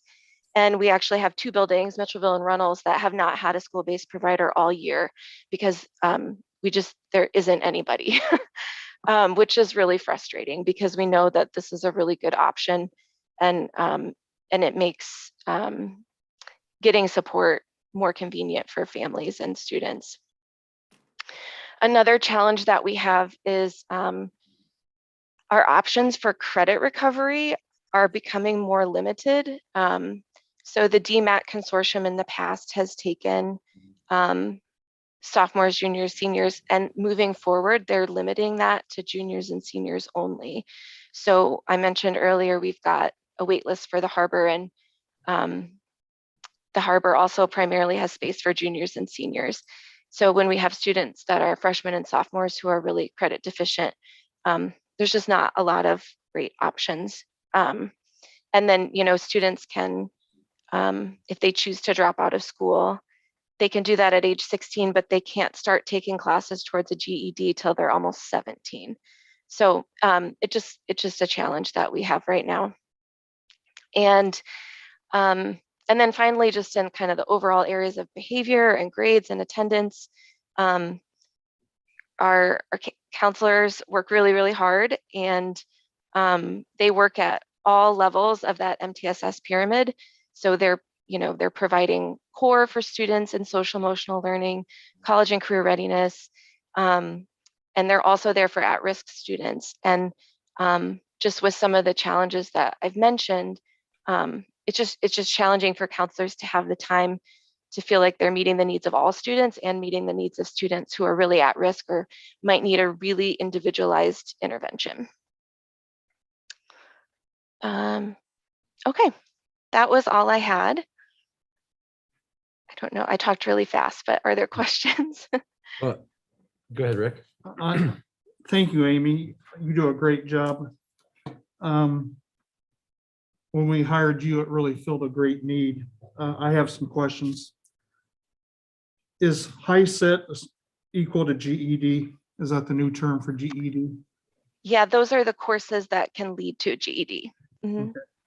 Then we didn't get, at least I didn't, your mental health slide in our slide show. That was a great slide. Rick, that I added late today, and Okay. so it is on the e-boards, Okay. but I wasn't able to get it before it was printed, so Okay. I didn't get that in time.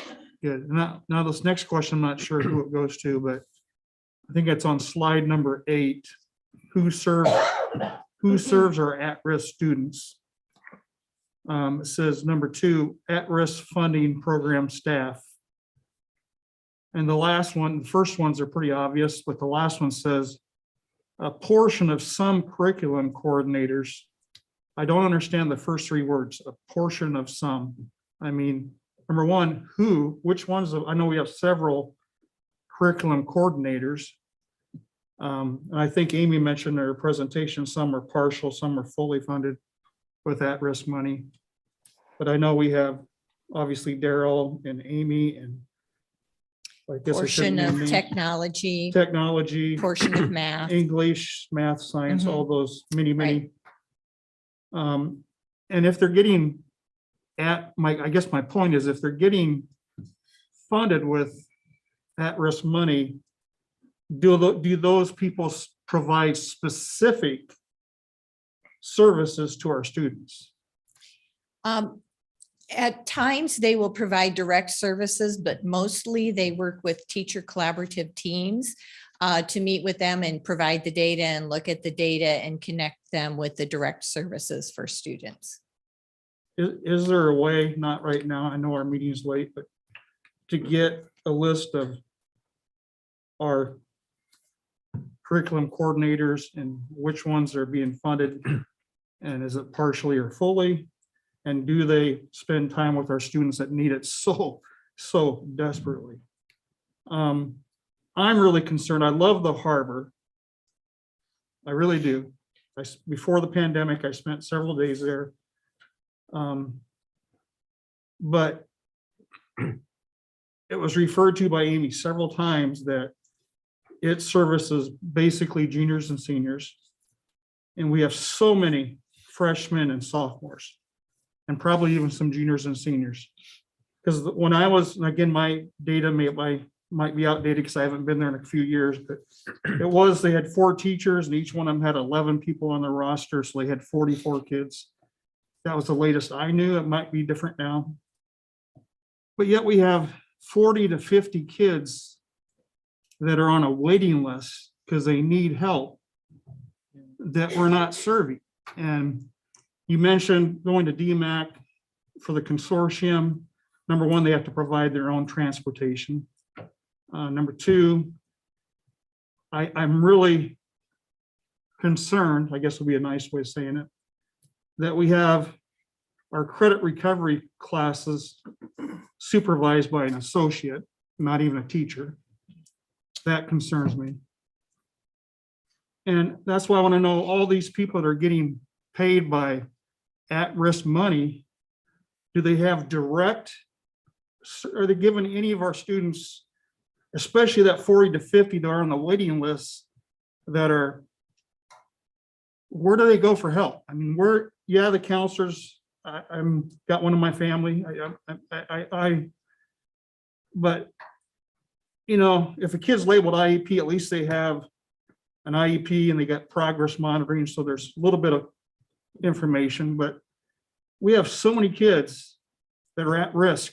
That slide, that represents a large group of people. And if we have all these people in getting at-risk money, what are they doing for those 40 or 50 kids that, why don't we have a second harbor, like for the younger kids? Why, you know, we have such a group of kids, we already talked about class size, we're meeting the needs of not even half of our at-risk kids are not getting, in my opinion, what they need. And it's just hard as a former at-risk teacher and a former, you know, how are we teaching credit recovery with an associate?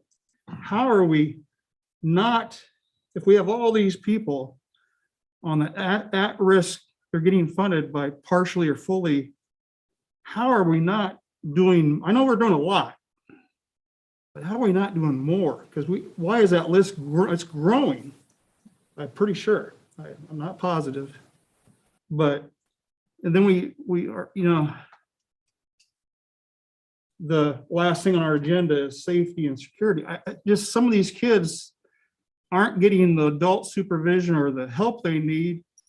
I don't know the facts, but it leads me to believe that some of those kids are the ones that our SRO and other people have to deal with because they just are not getting their needs met, but they don't have proper adults counseling them. Our counselors are great.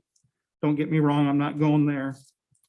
But if we have at-risk money and all of these curriculum coordinators, which is great, I guess, again, I'll ask the question again, do they provide any direct services besides teacher groups, direct services to those 40, 50 students that are on the waiting list? I don't know if any of you understand what I'm trying to say. Yep. It's And the app, so you asked, made some really good points. So to step back just a little bit, I think as Amy mentioned, everyone serves at-risk kids. Some people are funded specifically through at-risk dollars and others, I mean, everybody serves. I think part of the idea is developing a really strong core that builds relationships, that connects with kids so that we have fewer kids who need tier 2 or tier 3 interventions. And we have seen those numbers grow. Curriculum coordinators, some are funded through at-risk, some are funded through teacher leadership grant. The at-risk funding covers both the programming and creating the interventions as well as direct services to students. So it isn't often that curriculum coordinators provide direct services. Now, last year during COVID, they provided all the direct services for students who are learning online. So it really depends on the context and the situation. I've had a number of them step in, but their primary role is to compile the data, to help identify those students and to work with the teams to monitor progress, provide the research-based strategies, to model those and to coach and to support teachers in implementation of that. Would you agree that those 40 or 50 kids on the waiting list need more support?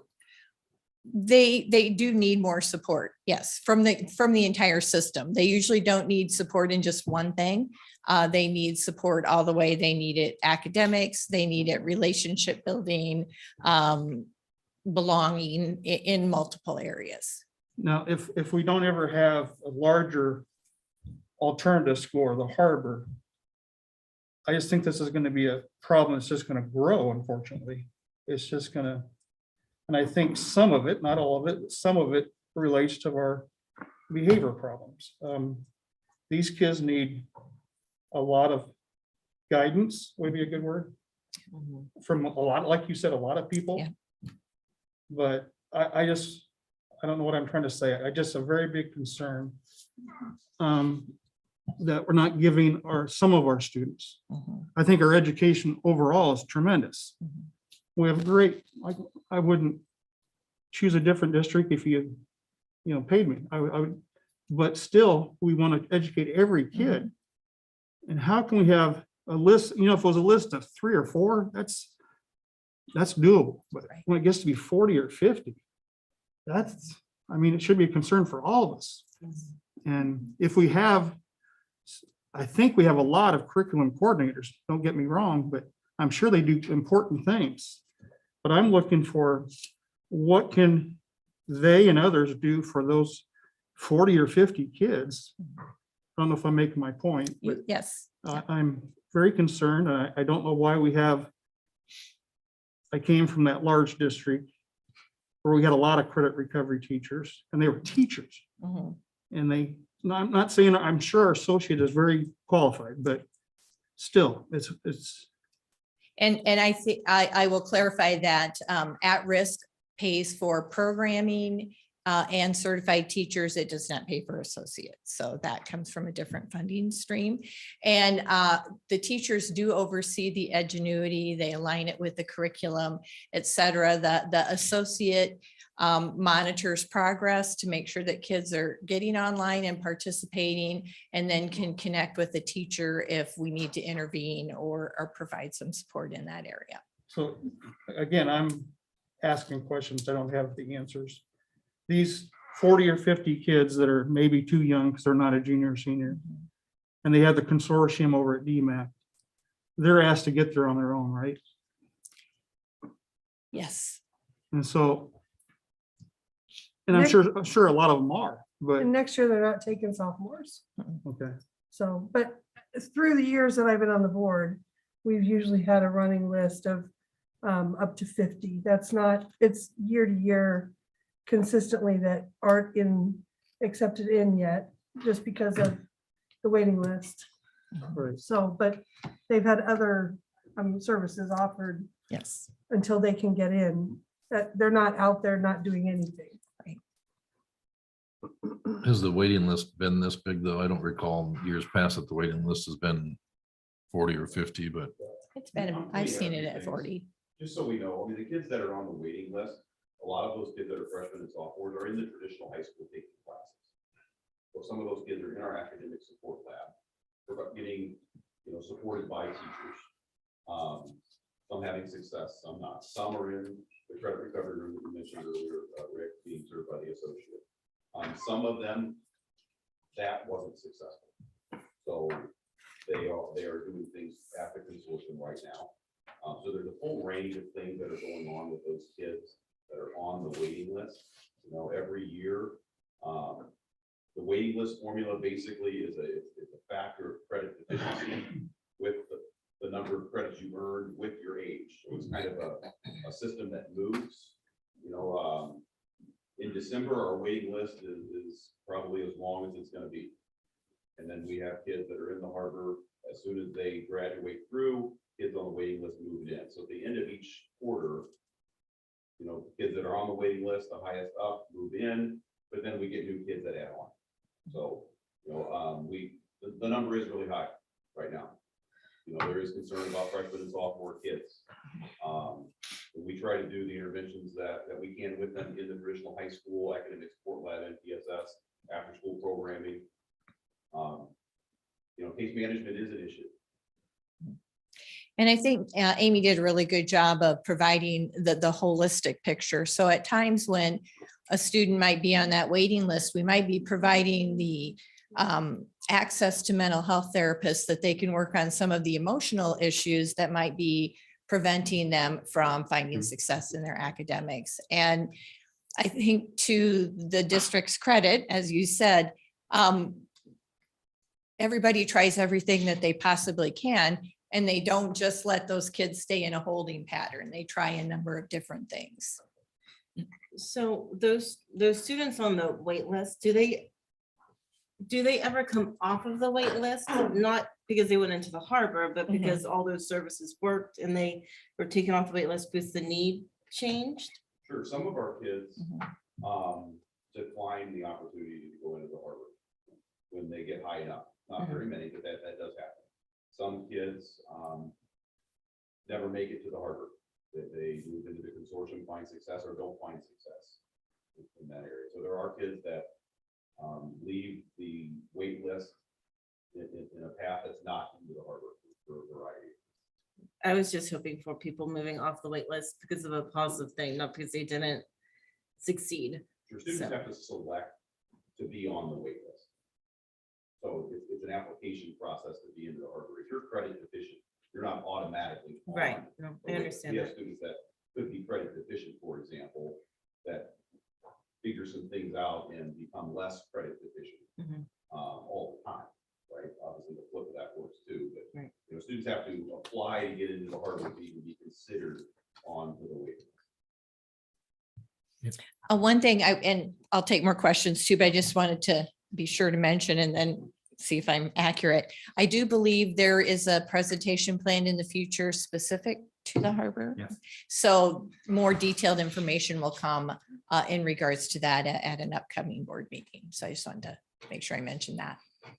I was just gonna say, I didn't know if maybe if some of the larger numbers were because of COVID, if the kids were struggling more. But it sounds like that number's been pretty consistent through the years, so I guess. I think one thing that Whitney had asked earlier too, that, you know, just like in academics, we can't intervene our way to proficiency.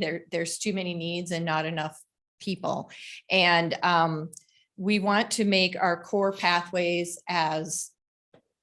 to meet the needs of as many students as we possibly can. So again, adding an online pathway might be a support for some kids. It might not work for others, you know, just like the harbor might work for some kids, but might not work for others. Providing some online pathways may work for students while they're working through some issues related to their mental health, or maybe they just learn better that way. You know, as we mentioned, some students didn't do well in that model and other students thrived in that model. So I think continuing to work as a district I don't think there's a magic bullet out there, but to put as many opportunities and pathways and support systems and structures in place to support each and every student. And you're right, we're not every one of them, you know, we have to keep working and keep supporting for each and every student. So it is good to have flexibility and different options and, you know, just keep throwing things at a student to see what Yeah. sticks. That's awesome. Exactly. You, in here it says family engagement is an early intervention, but then I heard during the presentation, and I may have missed something along the way, but they didn't talk about family engagement until tier 3, where they bring the parents in and try and, you know, come up with some sort of planning. And through my experience of 12 years of being in the district, I know that there's family engagement along the way. I am curious though, and I'm not sure if it's Des Moines that does this or if Southeast Polk does this as well. I know that I think it's kindergarten, the teachers go out to each one of their students' houses and have that interaction. Do we do that at higher levels? Maybe not go to their home, but try and have some family teamwork Yes. surrounding that. Yes, we do make home visits, especially if we're mostly in the realm of absenteeism and chronic absenteeism. And usually there's a reason that a student might not be coming on a regular basis and by meeting with the family. So yes, we do have a lot of teams who go out and meet directly with families That's good to know. each level. Yes. Okay, thank you. I want to say, I just want to thank Amy and you for all the information that you've provided today. This is excellent. These are questions and things I've been wanting to learn more about. Obviously, there's a lot more that we can do that you've identified, a lot more that we'd like to do. How do we get there? How do we expand the programs? How do we get more funding for at-risk? Like, is that something we can have any control over? Is that something? That's, You want my spiel right now? I it's was wondering, it's is that census not? based. It's at the legislature. Go ahead, Lori. It impacts who you vote for and who you elect at the Capitol and how much they care about education. So we can beat the drum all day long, but if they don't do the right things, they don't. And they say they're going to help mental health this year, but we'll see. And I know we've had a long meeting, but I do think, what you said is it does take a village. And Dr. Halupnik mentioned tonight that he's serving on a community board looking at mental health. It's not just what we can do internally at schools, but people get frustrated because the resources aren't available for them externally. So we really have to partner and work together. Our partners at Student Assistance, Employee Resource Center, they've just been wonderful partners. The mental health providers that come on site, they work with us wonderfully. So I think the more that we can advocate, as Lori said, and the more that we can partner with the community, with our parents, with our families, with our providers, because I don't think it can be solved in one place. We really need to look at the larger picture, and it's a complex one, but it's an important one as well. Absolutely. What year did we add the at-risk to the elementary?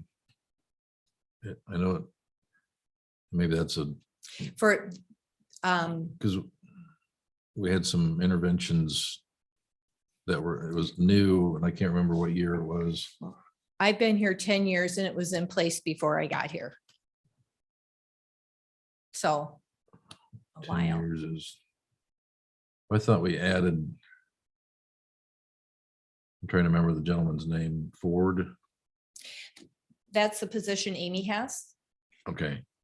at the at-risk coordinator. Has it been that long? Because it seems like that was Yeah. created new. Yes, that was, you're Since- right. That Since I was on the board, I can't, Yeah. that's why I was trying to Yeah. remember what. Yeah, that was created in my second year, so 9 years ago. Okay, and it doesn't make a difference. I guess what I'm trying to get at is, with COVID out of there, have we been able to kind of, I'm pulling a Joanne Muller here, been able to measure how that has helped with that wait list, the harbor, all that at-risk levels at the high school?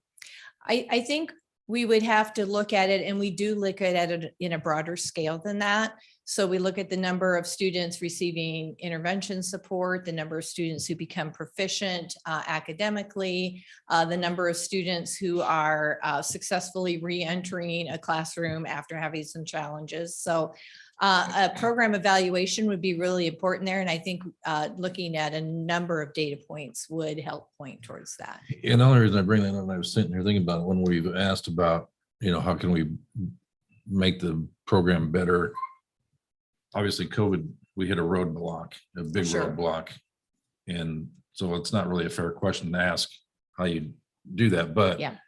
but I think if you went back and looked, you'd probably see some improvement. Mhm. And then probably COVID has now just Yeah. completely wiped everything that we've done off the map in my book. Yeah. But do we need to, and again, room in the high school is probably the biggest thing of why we can't make the program bigger. And then it sounds like at-risk money. But how do we need more people in the elementary now to start focusing on that? Because it's not just a high school level problem. And it's been 10 years, 9 years, whatever it's been. Yeah. And we have one person Yep. in the district doing elementary. And you're right, we did see growth towards that before COVID hit. And we will be coming back later with a plan for some additional support related to COVID with ESSER funds. So stay tuned. Stay tuned. All right. Yes. But yes, you're right, that is needed, and it's needed at all levels. And we are making a plan for that. And that just, I don't know why it just popped in my head as we were sitting there thinking, man, how long has it been since we actually added that elementary piece? Well, this coordinator position is pre-K 12. It's all the way across the board. And so No, I is was Gates. thinking, okay, maybe, obviously, but I try to dig back 5 minutes. I can't remember what I did 5 minutes ago, let alone With you there. 10 years, but But anyway, all right. Well, I appreciate it. think, do we have any final questions before we move on? And I do want to thank Amy for joining us tonight and providing such a great picture of what those services look like across the district and all of your work to make that happen. So thank you, Amy. Thank you, Amy. Thank Thanks, you. Amy. Amy. All right, board leadership or learning discussion. Do you want to cover anything on that or? I guess the question is, as we move forward with 2 new members and through the course of this year, what kinds of things and is the board interested in learning, and what kind of format? I guess I think that's the way I understood the question. And so I think the idea here was just to get some ideas. So then the Chad and Lori or all of you can give me some direction to help design some board learning that meets your needs. Do you want us to email you our ideas just to, Sure. instead of just I think that- throwing them out there in this meeting? I think that would work. I mean, I guess the first thing is, do we value the opportunity to do more board learning, both with new members and existing? Is that something of We're a value? Board of Education, so I would hope so. Right. All So- about learning. So I think we all agree with that. The other part is probably the format, whether we think it would be more effective to have this on top of the other meetings that we have, the other topics that we're covering, or would it be better to maybe have it as a separate workshop that we schedule where we can block off maybe a longer period of time to cover a number of topics? I think a separate workshop would be amazing. I think we also need to worry about some board members' time, because they do know that like you have a crazy schedule right now with COVID and all the stuff that you're going through as a pharmacist, and then, but I think it'd be great. I think you can never talk enough about mental health. I think we need to, I would love to be in a room with our principals and vice principals to talk about what we can do about the safety in our schools and keeping our kids safe. And what can we do to help our administrators? What can we do to stop a problem that we really have? And we need to get on it now. We can't, every day we don't talk about it or do something is a day wasted. I know it's our next agenda item, but Chad, as our president, anything you can do to leave, I'm only speaking for myself, I hope some of these people agree, to help us learn more about what we can do for mental health as a district, what we can do to help our administrators with their jobs, to help our SRO with their jobs, to get our safety back in our schools. And, you know, that's my 2 cents. I think that's good. Then I think we should do more of that. I guess to me, maybe this is just me, but I'm thinking more of like learning as in terms of how can we be a more effective board. Yeah.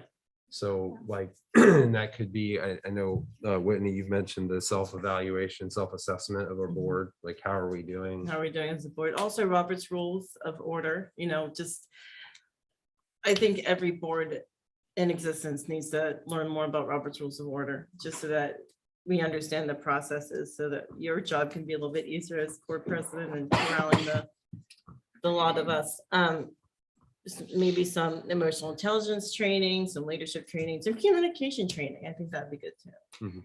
But that's, and I think all of that goes through the Iowa Association of School Boards. I think they all have training on that, except for Robert's Rules. I don't think they train on that, but that's not hard to find either. So. Yeah, I actually went to a Robert's Rules training at the conference that we went to. Oh, did you? The IASC, yeah. Good deal. In the handbook that we received, there are some great ideas for board training as well. Yeah, I definitely think that would be great for all of the board members to have. One of the things that when I first got on the board, we did as a board, and it doesn't necessarily just, I mean, it does impact what we learn because it's what's out there, and we obviously started going to the buildings and talking to the principals, and they share with us the good things that they're doing. But what we haven't done for a while is, we used to have the shop teachers come, world language, almost like specialties of I'm not gonna name them all, but not that we don't want to hear from the principals anymore, but it's nice to hear from the people that are actually teaching of what they need or just what they're doing. Because that's part of the at-risk program. When it comes up, we have we don't hear enough of that stuff. And it sounds like the harbor's coming. We're going to hear more about at-risk program. And, so things like that are outside of what our normal learning is or would be, I guess. So maybe some of those topics would be good. The mental health and some of these specialty areas throughout the school that we don't hear directly from as much. And we were able to do those during a meeting where, I don't know, 15, 20 minute, just brief on whether it's a special education department or, I don't know, I'm just kind of throwing stuff out there, but it's just, I guess whatever, and I can't remember, I think that was pre-Dr. Lutnick, if I remember right, or did we do it when you were here? I think we've done some of Did we that do too. it? The last couple of years, obviously, we haven't. Yeah, we haven't been able to do it, and that's, so getting back with the new members, trying to, and refreshers for these, the old people that are out here. That's a good point. Lori, did you have anything you wanted to? No, I like workshops where we have a different section of the district come and tell us about their jobs and all that. I think that's informative, so. Well, and the nice thing with so we can use our own, people for that. I think the other topics that I've got a list here that Whitney mentioned, the IASB can provide workshops. And so we're kind of thinking along that line of, do we block off some time on a Saturday or Sunday or whatever works in people's schedules? And we could have them come in and we could pick, what topics are most important to us to cover and have them take us through kind of a workshop. So is it team visioning and goal setting? Is it how we can focus more on student achievement, board self-assessment? So there's a whole bunch of different topics. And so maybe rather than try to button down those today, if we can all just think about that and send in your ideas, and then we can kind of work with IASB to figure out when they're available to do those kinds of things, and they can help craft that custom workshop for us. I also think IASB does virtual, so if we can't all physically get together, we can at least Zoom in and have a conversation that way. So. Anyone else want to chime in on that one? I'm just gonna remind you guys, we have 2 closed sessions yet to have, so. What else you got to do with your life, Laura? No, there's people outside waiting, I'm just saying. Okay, well, Be thoughtful, yes. let's move on to safety and security then.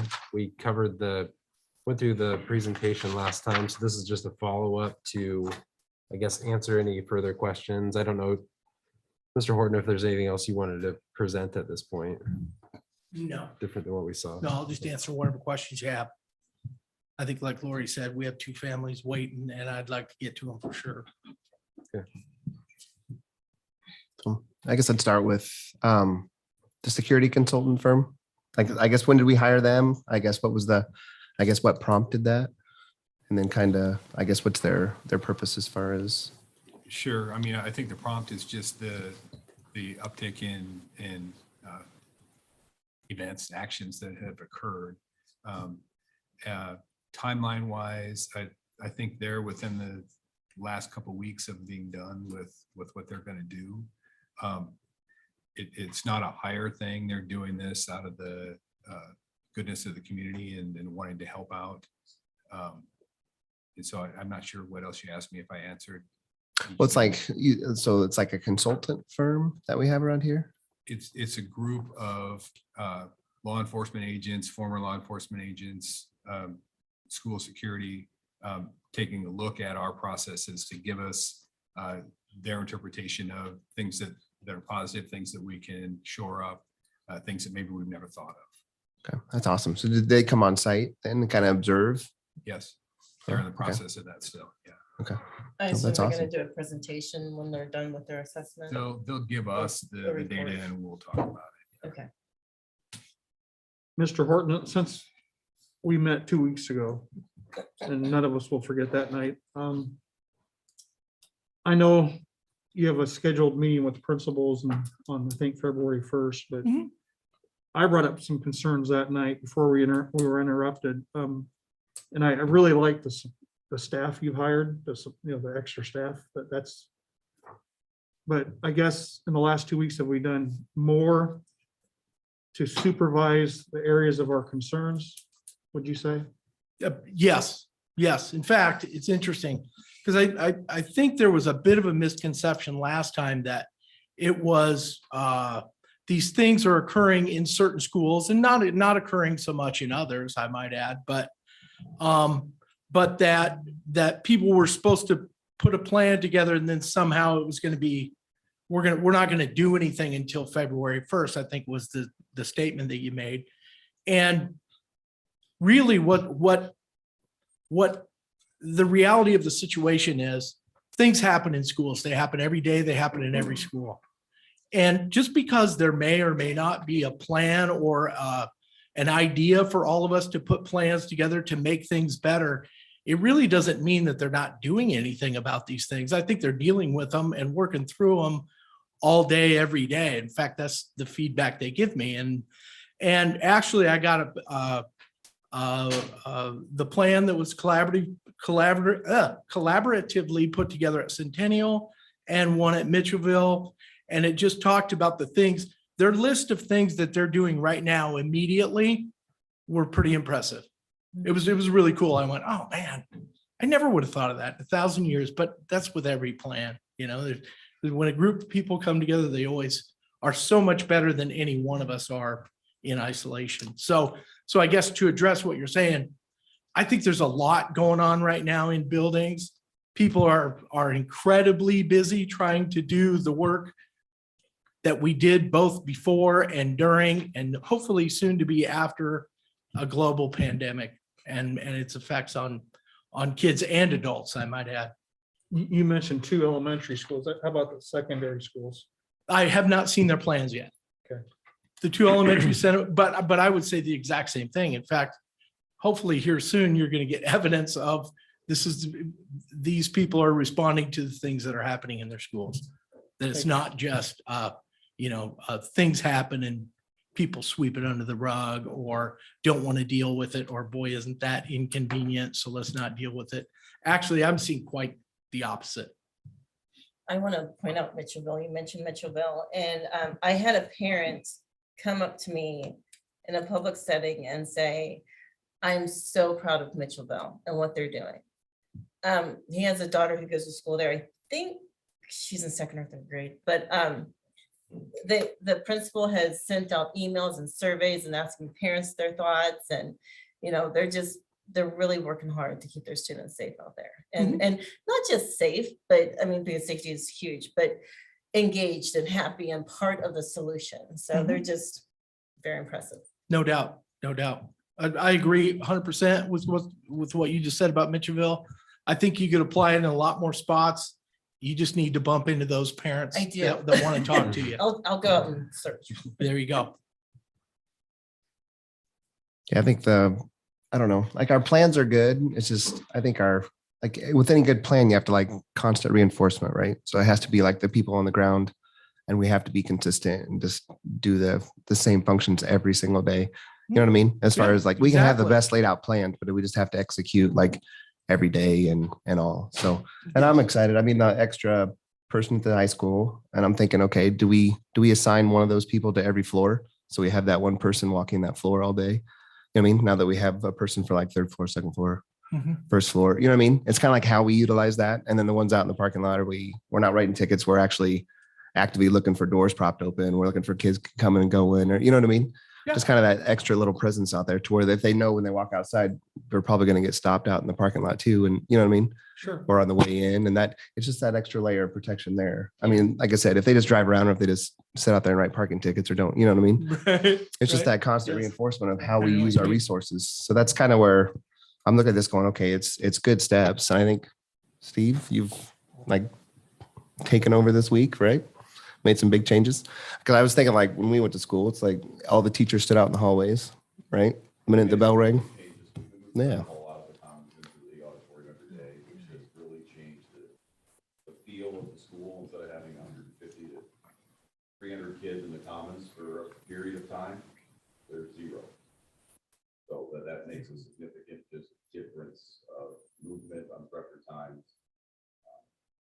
So it's been a week, but Yeah, I mean, that's awesome because I was thinking about those and then I start hearing about you doing these, I mean, exact same things. So it makes it a lot easier to keep kids or see who's in the hallways during class time, right? Try to keep kids like where they're at. we're working, I mean, it's the whole staff, whether it's security staff, teachers, admin, counselors, everybody. We're all responsible for making this decision all the time. That's kind of the mantra, I think, and also trying to just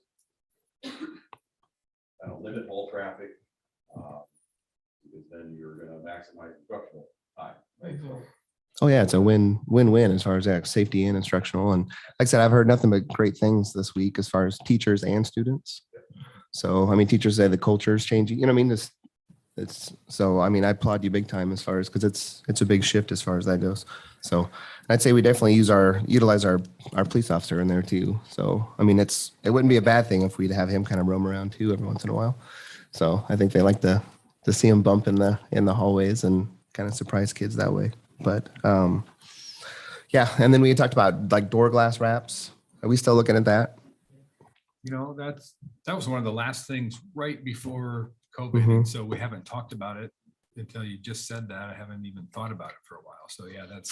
I was just saying, I mean, it's good that we're out of the commons now because that was like one thing too, where you walk up and there's 300 kids sitting there. So that was the one good thing. I think it was safety and security too is getting out, but it's still like I think all the entrances and stuff. It'd be nice to. Yep. I mean, you can see them come up to the door, but they not necessarily can't see what's going on behind it. So I just think that's something maybe we revisit as far as that goes. What else? Well, you hit on something when you said the culture of the school has changed. Mhm. And I know that's kind of a hard thing to do with each school and get reports back and everything, but I just hope that each school as they open, their culture is established as being, an interactive, safe place to be. And, I just want the culture of the schools to be all about learning instead of trying to stay safe, because I think we all that would it just prefer needs to be that. ingrained in the ways that it's being done. And I know that that's happening out at the high school and at elementary schools that I've heard of. So I just want to keep that going. Mhm. Yeah. And then I don't know, like, I know I expressed concern last year about like the hats and the hoodies and all that kind of stuff. And I don't know, I guess it was brought to the forefront probably this year when I was hearing about the fights and it was like what was it called? The Hicks versus the hoodies, or I guess what the kids were calling it. You know what I mean? It was just one more of those things where it was kind of like something that they grasped onto and kind of like looked at division and all that kind of stuff. And then like kids leaving with hoods up and stuff like that. And you just can't tell who's who. I mean, is that any kind of considered security concern from what you see as far as that goes, or? I think we have other bigger concerns. I mean, I think, obviously the change we made this week is made things different. That's something that's constantly under review. The biggest concern I would have with somebody with a hood up is do they have an earbud in that they're engaged in a classroom. It's not a security issue, it's an engagement. That's how I see the hood.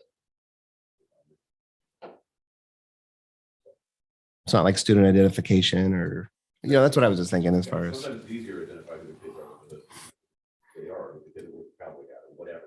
So I don't see that as an identification issue.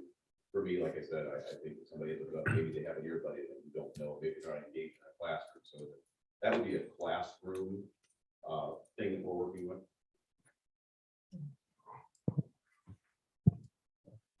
You guys got? Any final questions? Thank you. You bet. Thank You bet. Thank you. And Thank you. I'll report, what is it, the 3rd, I think, February 3rd. I'll come back with something on the 3rd if we want to put that on the agenda with, hey, here's what the plans kind of looked like. And I'll give you sort of the highlights and the lowlights of what the plans would be look great. like, all together rather than just Centennial and Mitchellville, who are totally overachieving and getting them in early and scoring big points with me. But anyway, thank you. Thank you. Thank you. Motion to adjourn, second. Second. Nope.